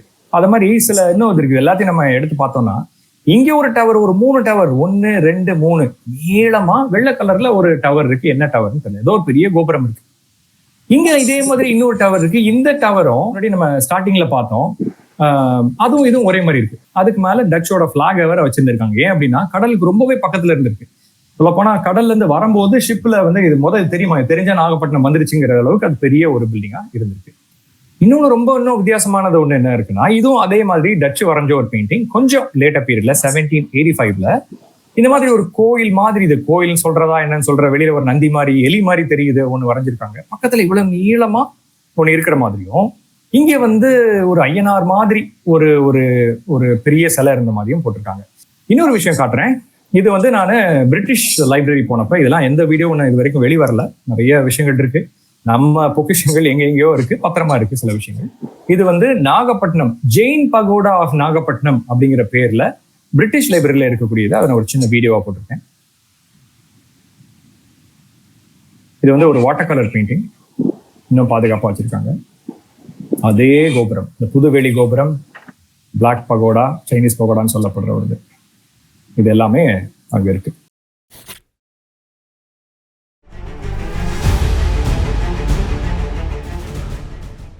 ஓகே, இப்ப நிறைய விஷயங்கள் பார்த்துட்டோம். இது வரைக்கும் பண்ண விஷயங்கள்ல ஏதாவது லூப் ஹோல்ஸ் இருக்கா, ஏதாவது தப்புகள் ஏதாவது இருக்கா, நம்ம என்ன இன்னும் பண்ணலாம் அப்படிங்கறத பார்க்கலாம். இப்ப நான் நடேஸ்வர் சாஸ்திரி பர்கர்ஸ் காமிச்சேன். அவங்கதான் முத இன்டர்பிரிட்டேஷன் பண்ணது. ஆனா அவங்களே சில நல்லா கவனிக்கணும், அவங்க அளப்பரிய விஷயம் பண்ணியிருக்காங்க.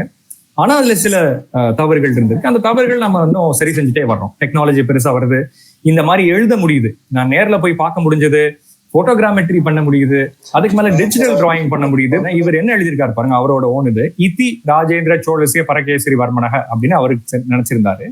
இது பர்கர்ஸும் இவரும் போட்டது. ஆக்சுவலா பாத்தீங்கன்னா கிரந்தம் தெரிஞ்சவங்களுக்கு தெரியும், இந்த கீழே இங்க ஒண்ணு ஊ போட்டு ஏ போட்ட மாதிரி ஒரு எழுத்து இருக்கு, த இத்து இருக்கு. இது ஏதத் அப்படின்னு போட்டிருக்கு, இதி அப்படின்னு எழுதல, ஏதத். ரெண்டுமே ஒரே விஷயம் தான், இதுங்கிறது விஷயம் தான். ஆனா சின்ன சின்ன ஃபினிஷிங் என்ஹான்ஸ்மெண்ட்ஸ் நம்மளால பண்ண முடியுது. ஏன் ஆனைமங்கலம் செப்பேட்ல 2 மன்னர்களோட பேர் போட்டிருக்காங்க, என்னன்னு புரியலையேங்கிறது இருக்கு. தமிழ் போர்ஷன்ல சூடாமணி வர்மன் பேரும், மார விஜயோதுங்க வர்மனோட பேரு சமஸ்கிருத பகுதியிலும் இருக்கு. இதுக்கு என்ன காரணம்னா, சமஸ்கிருத பகுதி லேட்டரா ஆட் பண்ணுவாங்க. ஒரிஜினலா இருந்த ஓலைச்சுவடியில என்ன இருந்துச்சோ அது தமிழ் பகுதியில இருக்கும். அதனால சூடாமணி வர்மன் தான் முதல்ல அந்த ரெக்வஸ்ட் பண்ணி கேட்டது, ராஜராஜ சோழன் கேட்டது அவர் தான், சூடாமணி வர்மன் தான். அதுக்கப்புறம் அவர் இறந்ததுக்கு அப்புறம், அதாவது 1008, இது யாருமே எந்த அறிஞர்களும் சொல்லல, அங்கங்க நிறைய ரெஃபரன்சஸ் எடுத்து பார்த்தா கிட்டத்தட்ட 1008ல இறந்து போயிட்டாரு சூடாமணி வர்மன், இறந்து போயிடுறாரு ஸ்ரீவிஜயால. ஆனா மார விஜயோதுங்க வர்மனோட காலத்துல, அதாவது மச் லேட்டர்ல தான், ராஜேந்திர சோழன் 1012ல வந்ததுக்கு அப்புறம் தான் இந்த காப்பர் பிளேட்ஸ் வருது. அப்ப இதுல இருந்து நம்ம என்ன புரிஞ்சுக்கிறோம், இது எல்லாத்தையும் புரியணும். சான்ஸ்கிரிட் எப்ப வரும், தமிழ்ல எப்ப வரும், அதெல்லாம் வச்சு புரிஞ்சுக்கும் போது சூடாமணி வர்மன் தான் அதை இனிஷியேட் பண்ணியிருக்காரு. ஆனா கடைசியில மார விஜயோதுங்க வர்மன் தான் அதை கட்டி முடிச்சிருக்காரு. அவர் தான் போய் மன்னர்கிட்ட போய், ராஜேந்திர சோழன் போய் கேட்டிருக்காரு அப்படிங்கறத நம்ம புரிஞ்சுக்கிறோம். முக்கியமான விஷயம், Sanskrit portion was made after the Tamil portion. சரி, இன்னும் தெரியாத விஷயங்கள் நிறைய இருக்கு, ஓப்பன் கொஸ்டின்ஸ், அதுவும் நம்ம சொல்லிடணும். என்ன தெரியல, என்னெல்லாம் இன்னும் ரிசர்ச் பண்ண வேண்டியிருக்குங்கிறது தெரிஞ்சா இன்னும் வருங்காலத்துல இன்னும் நிறைய விஷயங்கள் கண்டுபிடிக்கப்படலாம். when did the construction complete தெரியாது. ஆரம்பிச்சது கிட்டத்தட்ட 1006 இருக்கலாம், ஏன்னா அப்பதான் என்டோமென்ட் கொடுத்திருக்காங்க. எப்ப முடிஞ்சதுன்னு தெரியாது, நடுவுல தடைப்பட்டதா சரியா தெரியல, தடைப்பட்டிருக்கலாம், அதுக்கப்புறம் கட்டப்பட்டிருக்கலாம். என்டோமென்ட் கொடுத்தது ராஜராஜ சோழன் கொடுத்தது அதோட அப்கீப், அதாவது அதோட மெயின்டெனன்ஸ்க்காக கொடுத்தாரா, இல்ல மொத்த கன்ஸ்ட்ரக்ஷனுக்காகவே கொடுத்தாரா? பேசிக்கலி அது அவரோட ஓன் பில்டிங்கா, இல்ல கெட்டி முடிச்சுட்டாங்க அதுக்கப்புறம் அதை மெயின்டெனன்ஸ்க்காக கொடுத்தாரா தெரியாது. ஏன்னா அவரோட பேர்ல இருக்கே, இப்ப அவரோட பேர்ல இப்ப ராஜராஜேஸ்வரம் அப்படின்னா ராஜராஜ சோழன் கொடுத்த காசு தான், மெயினா அவர் கொடுத்த காசு. அப்படி வச்சு பார்த்தா சூடாமணி வர்மன் தான் நிறைய கொடுத்துருக்கணும், அவரோட ட்ரேட்ல வந்த காசை வச்சுதான் இவர் கொடுத்துருக்கணும். மெயின்டெனன்ஸ்க்காக ராஜராஜ சோழன் கொடுத்துருக்கலாம். இது எல்லாமே கலாம் தான், நமக்கு தெரியாது. இன்னும் நிறைய தரவுகள் வர நமக்கு தெரியலாம். Chudamani Varman, விஜயோதுங்க Varman come to meet, did they come to meet the kings in person? இந்த சூடாமணி வர்மன் அவரோட பையன்லாம் நேர்ல வந்தாங்களா தெரியாது, மெசஞ்சர்ஸ் அனுப்பாங்களா தெரியாது. ஆனா குலோத்துங்க சோழன் காலத்துல 1900ல 2 மெசஞ்சர்ஸ், சாமந்தன்னு 2 மெசஞ்சர்ஸ் நேர்ல அவர்கிட்ட விஷயம் கேட்டாங்க. அதுக்கப்புறம் ஸ்மாலர் பிளேட்ஸ் கொடுத்தாங்க, நமக்கு தெரியும். ஆனா முதலுக்கு மன்னரே வந்தாரான்னு தெரியல, மெசஞ்சர்ஸ் தான் மோஸ்ட் ப்ராபப்லி வந்திருக்கணும். அப்புறம் ராஜேந்திர சோழா எப்ப அதை இஷ்யூ பண்ணாரு அப்படிங்கிறதும் சரியா தெரியல. அறிஞர்கள் 1016ங்கிற சொல்றாங்க, எந்த ஒரு ப்ரூஃபும் இல்லை. ஏன் அப்ப கொடுத்தாரு, ஏன் முன்னாடி கொடுக்கலங்கிறது நமக்கு தெரியல. ஏதாவது பிரச்சனை வந்தனால எங்களுக்கு இப்படி பண்ணி கொடுங்க, எங்களுக்கு ஓலைச்சுவடி பத்தல அப்படின்னு சொல்லியிருக்கலாம். இன்னொரு விஷயம், ஆனைமங்கலம். இன்னைக்கு தமிழ்நாட்டுல மங்கலம் அப்படின்னு ஒரு ஊரோட பேரு முடிஞ்சிச்சுன்னா அது ஒரு பிரம்மதேயம் தான். கண்ண மூடிட்டு சொல்லலாம், ஒரு காலத்துல அது ஒரு பிரம்மதேயம். பிராமணர்களுக்கு இவங்க கொடுத்தது, அரசர்கள் கொடுத்த ஒரு பிரம்மதேயம் அப்படின்னு சொல்லிடலாம். அப்ப ஆனைமங்கலமே ஒரு பிரம்மதேயமா இருந்துச்சுன்னா அதை எப்படி ஒரு பள்ளிச்சந்தமா கொடுக்க முடியும்? ஏற்கனவே பிராமணர்கள் கொடுத்துட்டு எப்படி இன்னொரு புத்திஸ்ட் விஹாரா கொடுக்க முடியுங்கிறது ஒரு கேள்வி இருக்கு. ஒருவேளை ஆனைமங்கலம்ங்கிறது கோர் மட்டும் ஆனைமங்கலம், சுத்தி இருக்கிற எல்லா ஏரியா சேர்த்து ஆனைமங்கலம் அப்படின்னு சொல்லிட்டாங்களா இந்த செப்பேடுங்கிறது நமக்கு தெரியல. சோ தெரியாத விஷயங்கள், தெரிஞ்ச விஷயத்தை பத்தி மட்டும் பேசக்கூடாது, தெரியாத பத்தி பேசணும். அப்ப ஆக இவங்க எல்லாருமே இதுல இருந்திருக்காங்க. ஆனைமங்கலம் சிறிய செப்பேடுல ஒரு ரொம்ப இன்ட்ரெஸ்டிங்கான ஒரு விஷயம் இருக்கு. இந்த சிறிய செப்பேடு தான் குலோத்துங்க சோழன் காலத்துல கொடுத்தது சப்ளிமெண்டரி ஏடுன்னு சொன்னோம். இதுல பாருங்க, கோவி ராஜகேசரி பன்மரான சக்கரவர்த்திகள் ஸ்ரீ குலோத்துங்க சோழ தேவருக்கு யாண்டு 20வது அப்படின்னு போட்டிருக்கு, அவரோட காலத்துலன்னு போட்டிருக்கு. ஆனா அது பேரை மாத்திட்டாங்க, நாகப்பட்டினத்துங்கிறத சோழகுலவல்லி பட்டணத்து அப்படின்னு மாத்திட்டாங்க. எடுப்பித்த ராஜேந்திர சோழ பெரும்பள்ளிக்கும் பேர் மாறிடுச்சு. ராஜேந்திர சோழ பெரும்பள்ளி ராஜராஜ பெரும்பள்ளிக்கும் அப்படின்னு போட்டிருக்காங்க. ராஜராஜ சோழனும் சேர்ந்து டொனேட் பண்ணனால ராஜராஜ பெரும்பள்ளின்னு ஒரு பேரு, அதே மாதிரி சூளமணிவர்மன்ங்கிற பேரும் வந்திருக்கலாம். ஏன்னா அப்படிதான் அடுத்த பிளேட்ல வருது. அப்ப ராஜேந்திர சோழ பெரும்பள்ளிங்கிறது என்னது? அப்ப இன்னொன்னு இருந்துச்சா? இதே மாதிரி இன்னொரு பெரிய ஒரு புத்திஸ்ட் விஹாரா இருந்துச்சா? என்ன ஆச்சு, எங்க போச்சு, எதுக்காக கட்டினாங்க தெரியாது. சரி, இதுவும் ஒரு ஓப்பன் கொஸ்டின். இது போக இன்னும் நிறைய விஷயங்கள் இருக்கு. இதுதான் குலோத்துங்க சோழன். இது இப்ப நான் சொன்னதை இதுல ஒரு இதுல போட்டிருக்கேன். 350 புத்திஸ்ட் கல்ச்சர்ஸ் இருந்துச்சு. எத்தனை இருந்துச்சு, எத்தனை ஆக்சுவல் விஹாராஸ் இருந்துச்சு, எத்தனை ஸ்தூபாஸ் இருந்துச்சு அப்படிங்கிறது நமக்கு தெரியல. ரொம்ப முக்கியமான இன்ட்ரெஸ்டிங்கான ஒரு விஷயம், சாதாரணமா ஒரு மாஸ்டர் காப்பி ஒருத்தங்கிட்ட இருக்கணும். டோனர்கிட்ட மாஸ்டர் காப்பி இருக்கணும். யார்கிட்ட டொனேட் பண்றாங்களோ அவங்ககிட்ட ஒரு காப்பி இருக்கணும். அட்லீஸ்ட் ஓலைச்சுவடியா இருக்கணும். ஓலைச்சுவடி போச்சு கண்டிப்பா தெரியும். ராஜேந்திர சோழன் தனக்கு ஒரு செட் பிளேட்ஸ் வச்சு சூடாமணி விஹாரத்துல வச்சுக்கிறதுக்கு ஸ்ரீ விஜயா கிங்கா ஒண்ணு கொடுத்தாரா தெரியல. யூஸ்வலா 2 டாக்குமெண்ட் இருக்கணும். அது அப்ப இன்னொரு காப்பி எங்க போச்சு, யார் அழிச்சாங்க தெரியல. இப்ப இன்னைக்கு என்ன மீதி இருக்கு அப்படிங்கறத பார்க்கணும். முதல்ல ரொம்ப சந்தோஷமான ஒரு விஷயம், நான் ரொம்ப நாளா இது போகணும் அப்படின்னு நினைச்சத நண்பர் முந்திட்டு, ஆக்சுவலா அவர் நினைச்சு போயிருக்காரு. பார்த்தா ஆனைமங்கலம் பார்த்தவனே ஒரு போட்டோ எடுத்து எனக்கா அனுப்பிச்சாரு. அதை கண்டிப்பா போடணும்னு நினைச்சேன். ஆனைமங்கலம் இன்னைக்கும் இருக்கு. இன்னைக்கும் நாகப்பட்டினத்துல இருக்கிற ஒரு சின்ன கிராமம். அன்னைக்கு கிராமமா இருந்தது, இன்னைக்கும் கிராமமா இருக்கு. அங்க ஒரு சின்ன ஒரு சிவன் கோயில் இருக்கு. சில வருஷங்களுக்கு முன்னாடி இன்னொரு நண்பர் எனக்கு இது ஒரு போட்டோ அனுப்பிச்சிருந்தாங்க. ரொம்ப இடிஞ்ச நிலையில இருந்தது. இப்ப ரெஸ்டோரேஷன் ஓரளவுக்கு பண்ணிட்டு இருக்காங்க. இதுதான் ஆனைமங்கலம் இப்படி இருக்கு. சூளாமணி விஹாரம், த வெனரேட்டட் டவர்னு போட்டிருந்தாங்க, நீங்க பார்த்திருப்பீங்க. எப்படியோ இருந்த ஒரு சூளாமணி விஹாரம் இன்னைக்கு எங்க இருக்கு? இது நான் ஏஐல ஜென்ரேட் பண்ணேன். எப்படி இருந்திருக்கலாம், இப்படி ஒரு டவரா இருந்திருக்குமா, இல்லையே பேஸ் இருந்திருக்குமேன்னு சொல்லி நிறைய ப்ராம்ஸ் கொடுத்து பண்ண ஒரு பிக்சர் இது. இதுதான் எலியட் பண்ணது. எங்க இருக்கு? செயின்ட் ஜோசப்ஸ் காலேஜ் கட்டினாங்க நாகப்பட்டினத்துல, ஜெசூட் ஸ்பிரிட்ஸ். அவங்க கையிலையும் போய் இன்னைக்கு நாகப்பட்டினம் டிஸ்ட்ரிக்டோட கோட்டா செயல்படுது. உங்களால போக முடிஞ்சா நாகப்பட்டினத்துக்கு போக, எனக்கு பிக்சர்ஸ் அனுப்புங்க. நாகப்பட்டினத்துல நீங்க அந்த டிஸ்ட்ரிக்ட் கோர்ட்டுக்கு உள்ள போகும்போது அங்க இருக்கிற வால்ல, அங்க இருக்கிற சுவர்கள் அப்படியே தடவி பாருங்க. அதுக்குள்ள சூளாமணி விஹாரம் இருக்கு, இன்னும் தூங்கிட்டு இருக்கு. ஏன்னா அப்ப காமிச்ச மாதிரி அதுல இருக்கிற எல்லாத்தையும் உடைச்சுதான் அதை கட்டுனாங்க. அதனால இன்னைக்கும் ஏதோ ஒரு வகையில இருக்கு அப்படின்னு சொல்லலாம். சரி, இப்ப இந்த பிளேட்ஸ் எங்க இருக்கு? லெய்டன் காப்பர் பிளேட்ஸ் சொல்றோமே, எங்க இருக்கு? லெய்டன்ல இருக்கு, நெதர்லாண்ட்ஸ்ல. ஏன் அங்க இருக்கு? ஏன் இன்னும் அங்க இருக்கணும்? இதே நம்ம கேள்வி கேட்கல. ராஜராஜ சோழன் கொடுத்த அந்த ஒரிஜினலான டாக்குமெண்ட் இல்ல. சரி, ஓகே. ஒரு ஓலைச்சுவடியோட மொத்த லாஞ்சிவிட்டி 200 to 300 years போயிடுச்சு, ஒன்றும் இல்லை. அதுக்காக தான் இந்த செப்பேடே பண்ணாங்க. செப்பேடு ஏன் நம்மகிட்ட இல்லை? யாரோட குறை இது? யாரா திருடிட்டு போயிட்டாங்களா? ஏன் திருட விட்டோம்? இல்லைன்னா இதெல்லாம் ஒரு பெரிய விஷயமா வச்சுக்கோங்கன்னு கொடுத்துட்டோமா? ஏன் போச்சு? இந்த கேள்வி நம்ம கண்டிப்பா கேட்கணும். எல்லாத்துக்கும் மேல ஒண்ணு தொலைஞ்சு போனது ஒரு விஷயம், ஏன் நமக்கு தெரியல? இப்படி ஒரு விஷயம் இருந்ததே நமக்கு ஏன் தெரியல? ஏன் அறிஞர்களுக்கு மட்டும், ஏன் பர்கர்ஸ்க்கு மட்டும் தெரிஞ்சது? 1800s இத்தனை விஷயம் தெரிஞ்சிருக்கு, ஏன் நமக்கு தெரியல? ஏன் ஹிஸ்டரி இன்ட்ரெஸ்ட் இருக்குன்னு நம்ம சொல்றோம், ஆனா ஏன் நமக்கு புக்ஸ்ல ஏன் இல்ல? சரி, இன்னொன்னு பார்க்கலாம். யாரெல்லாம் நினைக்கிறீங்க நான் ரொம்ப ஒரு பாக்கியசாலி, எனக்கு இத நேர்ல பார்த்து தொட்டு பார்த்து அணைச்சு இதை பார்க்க கிடைச்சதுக்கு ரொம்ப நான் பாக்கியசாலி, யார் நினைக்கிறீங்க? கண்டிப்பா உண்மை. ஒரு வருஷம் கஷ்டப்பட்டேன். எத்தனையோ கஷ்டப்பட்டு ஒரு வருஷம் கழிச்சு பெர்மிஷன் கிடைச்சது. இப்ப யாருக்கும் கொடுக்கறது இல்லை, காட்டுறது கிடையாது. அங்க இன்னொரு ஃப்ரெண்ட் ஒருத்தர், ஒரு ப்ரொஃபசர் ஒருத்தர் சொல்லிதான் எனக்கு இது பார்க்க கிடைச்சது. ஆனா ஒரு வருஷம் கஷ்டப்பட்டு எனக்கு கொடுத்த அந்த 2 மணி நேரம் அப்பாயின்மெண்ட்ல என்ன தொடவே விடல. எல்லா போட்டோ வீடியோல பாருங்க, எதுலயுமே நான் தொட்டிருக்கவே மாட்டேன். அதை கிளவ்ஸ் போட்டு கூட என்ன தொட விடல. நான் கேட்டேன், கிளவ்ஸ் போட்டு கூட என்ன தொடவே விடல. நான் எங்க இருக்கேன் பாருங்க, வீடியோல பார்த்தா உங்களுக்கு தெரியாது. எந்த ஒரு போட்டோலையுமே நான் என்ன பண்றேங்கிற வேலை சொல்லியிருக்கேன். நான் ரீசர்ச் ஃபீல்ட்ல இருக்கேன், நான் அகாடமிக் ஃபீல்ட்ல நான் ஒரு ப்ரொஃபஸரா இருக்கேன். எல்லாம் சொல்லி எனக்கு பெர்மிஷன் கிடைச்சு அங்க போனாலுமே பாருங்க, ஒருத்தன் கிளவ்ஸ் போட்டு அங்க கியூரேட்டர் தொடுறாங்க, என்ன தொட விடல, தொடவே விடல. ஏன் தொட விடல? கிளாஸ் பாக்ஸ்ல அட்லீஸ்ட் வச்சிருக்காங்க. நம்ம ஊர்ல நம்மளால பார்க்க முடியுது, அந்த அளவுக்கு இருக்கு. ஏன் திருப்பி வரல? So shouldn't these be returned home? அதோட ஊர் அது இல்லைங்க. ஒருத்தர் எங்கேயோ கொண்டு போயிருக்காரு, ஏன் திருப்பி வரல? ஏன் நம்ம கேட்க மாட்டோம்? ஏன் நம்ம பொலிட்டீஷியன்ஸ் நம்ம சொல்ல மாட்டோம்? எதுக்கு எடுத்தாலும் பொலிட்டீஷியன்ஸ் காட்டக்கூடாது, யாரோ ஒருத்தங்க ரூல் பண்றாங்க, பிரச்சனை கிடையாது. எதுக்கு எடுத்தாலும் டிஎம்கே ஏடிஎம்கே பிஜேபின்னு சொல்ல வேண்டாம். மக்கள் என்ன பண்றோம்? டெமோக்ரஸி. ஏன் நம்ம கேட்க மாட்டோம்? இன்னொரு போட்டோ பாருங்க, சொன்னா நம்ப மாட்டீங்க. எனக்கு அன்னைக்கு நைட் 102 degrees ஃபீவர். என்னோட ஃபேமிலிக்கு தெரியும், முடியல. அது இவ்வளவு தூரம் வந்துட்டு கை கட்டல, கண்ணு கட்டினது கை கட்டலைங்கிற வருத்தம் தாங்க முடியல. சோ யோசிச்சு பாருங்க, ஏன் வரல? நம்ம என்ன பண்ணலாம்? இதை திரும்பி வர வைக்கிறதுக்கு என்ன பண்ணலாம்? நான் ரொம்ப ரொம்ப க்ளோஸா இருக்கேன் திருப்பி கொண்டு வர்றதுக்கு. நான் என்ன ஒரு தனி மனிதன் என்னால பண்ண முடியல. யாருக்காவது இப்ப ஆளும் கட்சியா இருக்க அமைச்சர்கள் யாராவது உங்களுக்கு தெரியும் அப்படின்னா கண்டிப்பா சொல்லுங்க.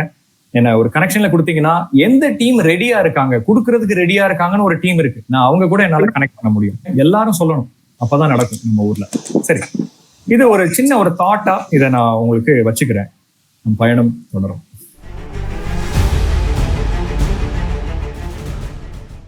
நான் ஒரு விஷயம் சொன்னேன், இந்த வீடியோல நான் இதெல்லாம் ஒரு பெருசா கொண்டு வரக்கூடாது, வீடியோல சொல்லக்கூடிய ஒரு விஷயம் இல்ல. அது ஹிஸ்டரி வீடியோ, ஹிஸ்டரி மட்டும் தான் இருக்கணும்னால அதை பத்தி நான் பேசவே இல்லை. என்ன தொட விடலை அப்படிங்கறது பேசல.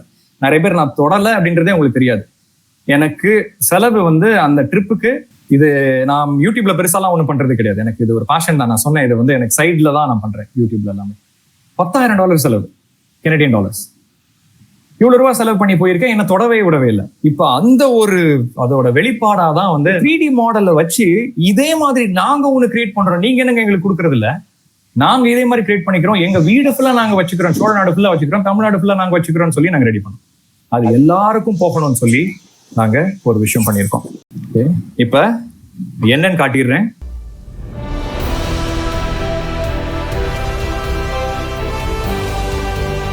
என்னை தொட விடாத அழகான ஆனைமங்கலம் செப்பேடோட லட்சினை என் கையில இருக்கு. நான் திருடிட்டு வரல. அங்க போட்டோஸ் எடுத்து இன்னைக்கு இருக்கிற தொழில்நுட்பத்தை வச்சு இதை அப்படியே மாடல் பண்ண முடியுது. இந்த வீடியோ முடியும் போது யாருக்கெல்லாம் இது இன்ட்ரெஸ்ட் இருக்கோ, இது நான் எங்க வீட்டுல வைப்பேன், இதை எங்க வீட்டுல வைப்பேன், நீங்க பூஜா ரூம்ல வைங்க, எங்க வேணாலும் வைங்க, நான் எங்க வீட்டுல வைப்பேன். வர்றவங்க எல்லாருக்கும் காட்டுவேன். இதை பத்தி நான் சொல்லுவேன், இந்த ஆனைமங்கலம் பத்தி சொல்லுவேன், சூடாமணி விவகாரம் பத்தி சொல்லுவேன்னு சொல்லி நினைச்சீங்கன்னா இது உலகம் பூரா போகணும் அப்படின்னு நாங்க நினைக்கிறோம். முடிஞ்சா லெய்டன் யூனிவர்சிட்டியில இருக்க கியூரேட்டருக்கு நான் இதை ஒன்று கிஃப்டா கொடுக்கணும்னு நினைக்கிறேன். என்ன தொட விடல பாருங்க, என் கையில ஒண்ணு வந்துருச்சுன்னு சொல்லி நான் கொடுக்கணும்னு நினைக்கிறேன். இதோட என்னோட உரை முடிச்சுக்கிறேன். இந்த காணொளி மூலமா எத்தனையோ விஷயம் தெரிஞ்சிருப்பீங்க நம்புறேன். இது பிடிச்சிருந்தா இதை லைக் பண்ணி எல்லாருக்கும் ஷேர் பண்ணுங்க. இதே மாதிரி ஒரு அருமையான வரலாற்று காணொளியோட உங்களை மீண்டும் சந்திக்கிறேன். நம் பயணம் தொடரும்.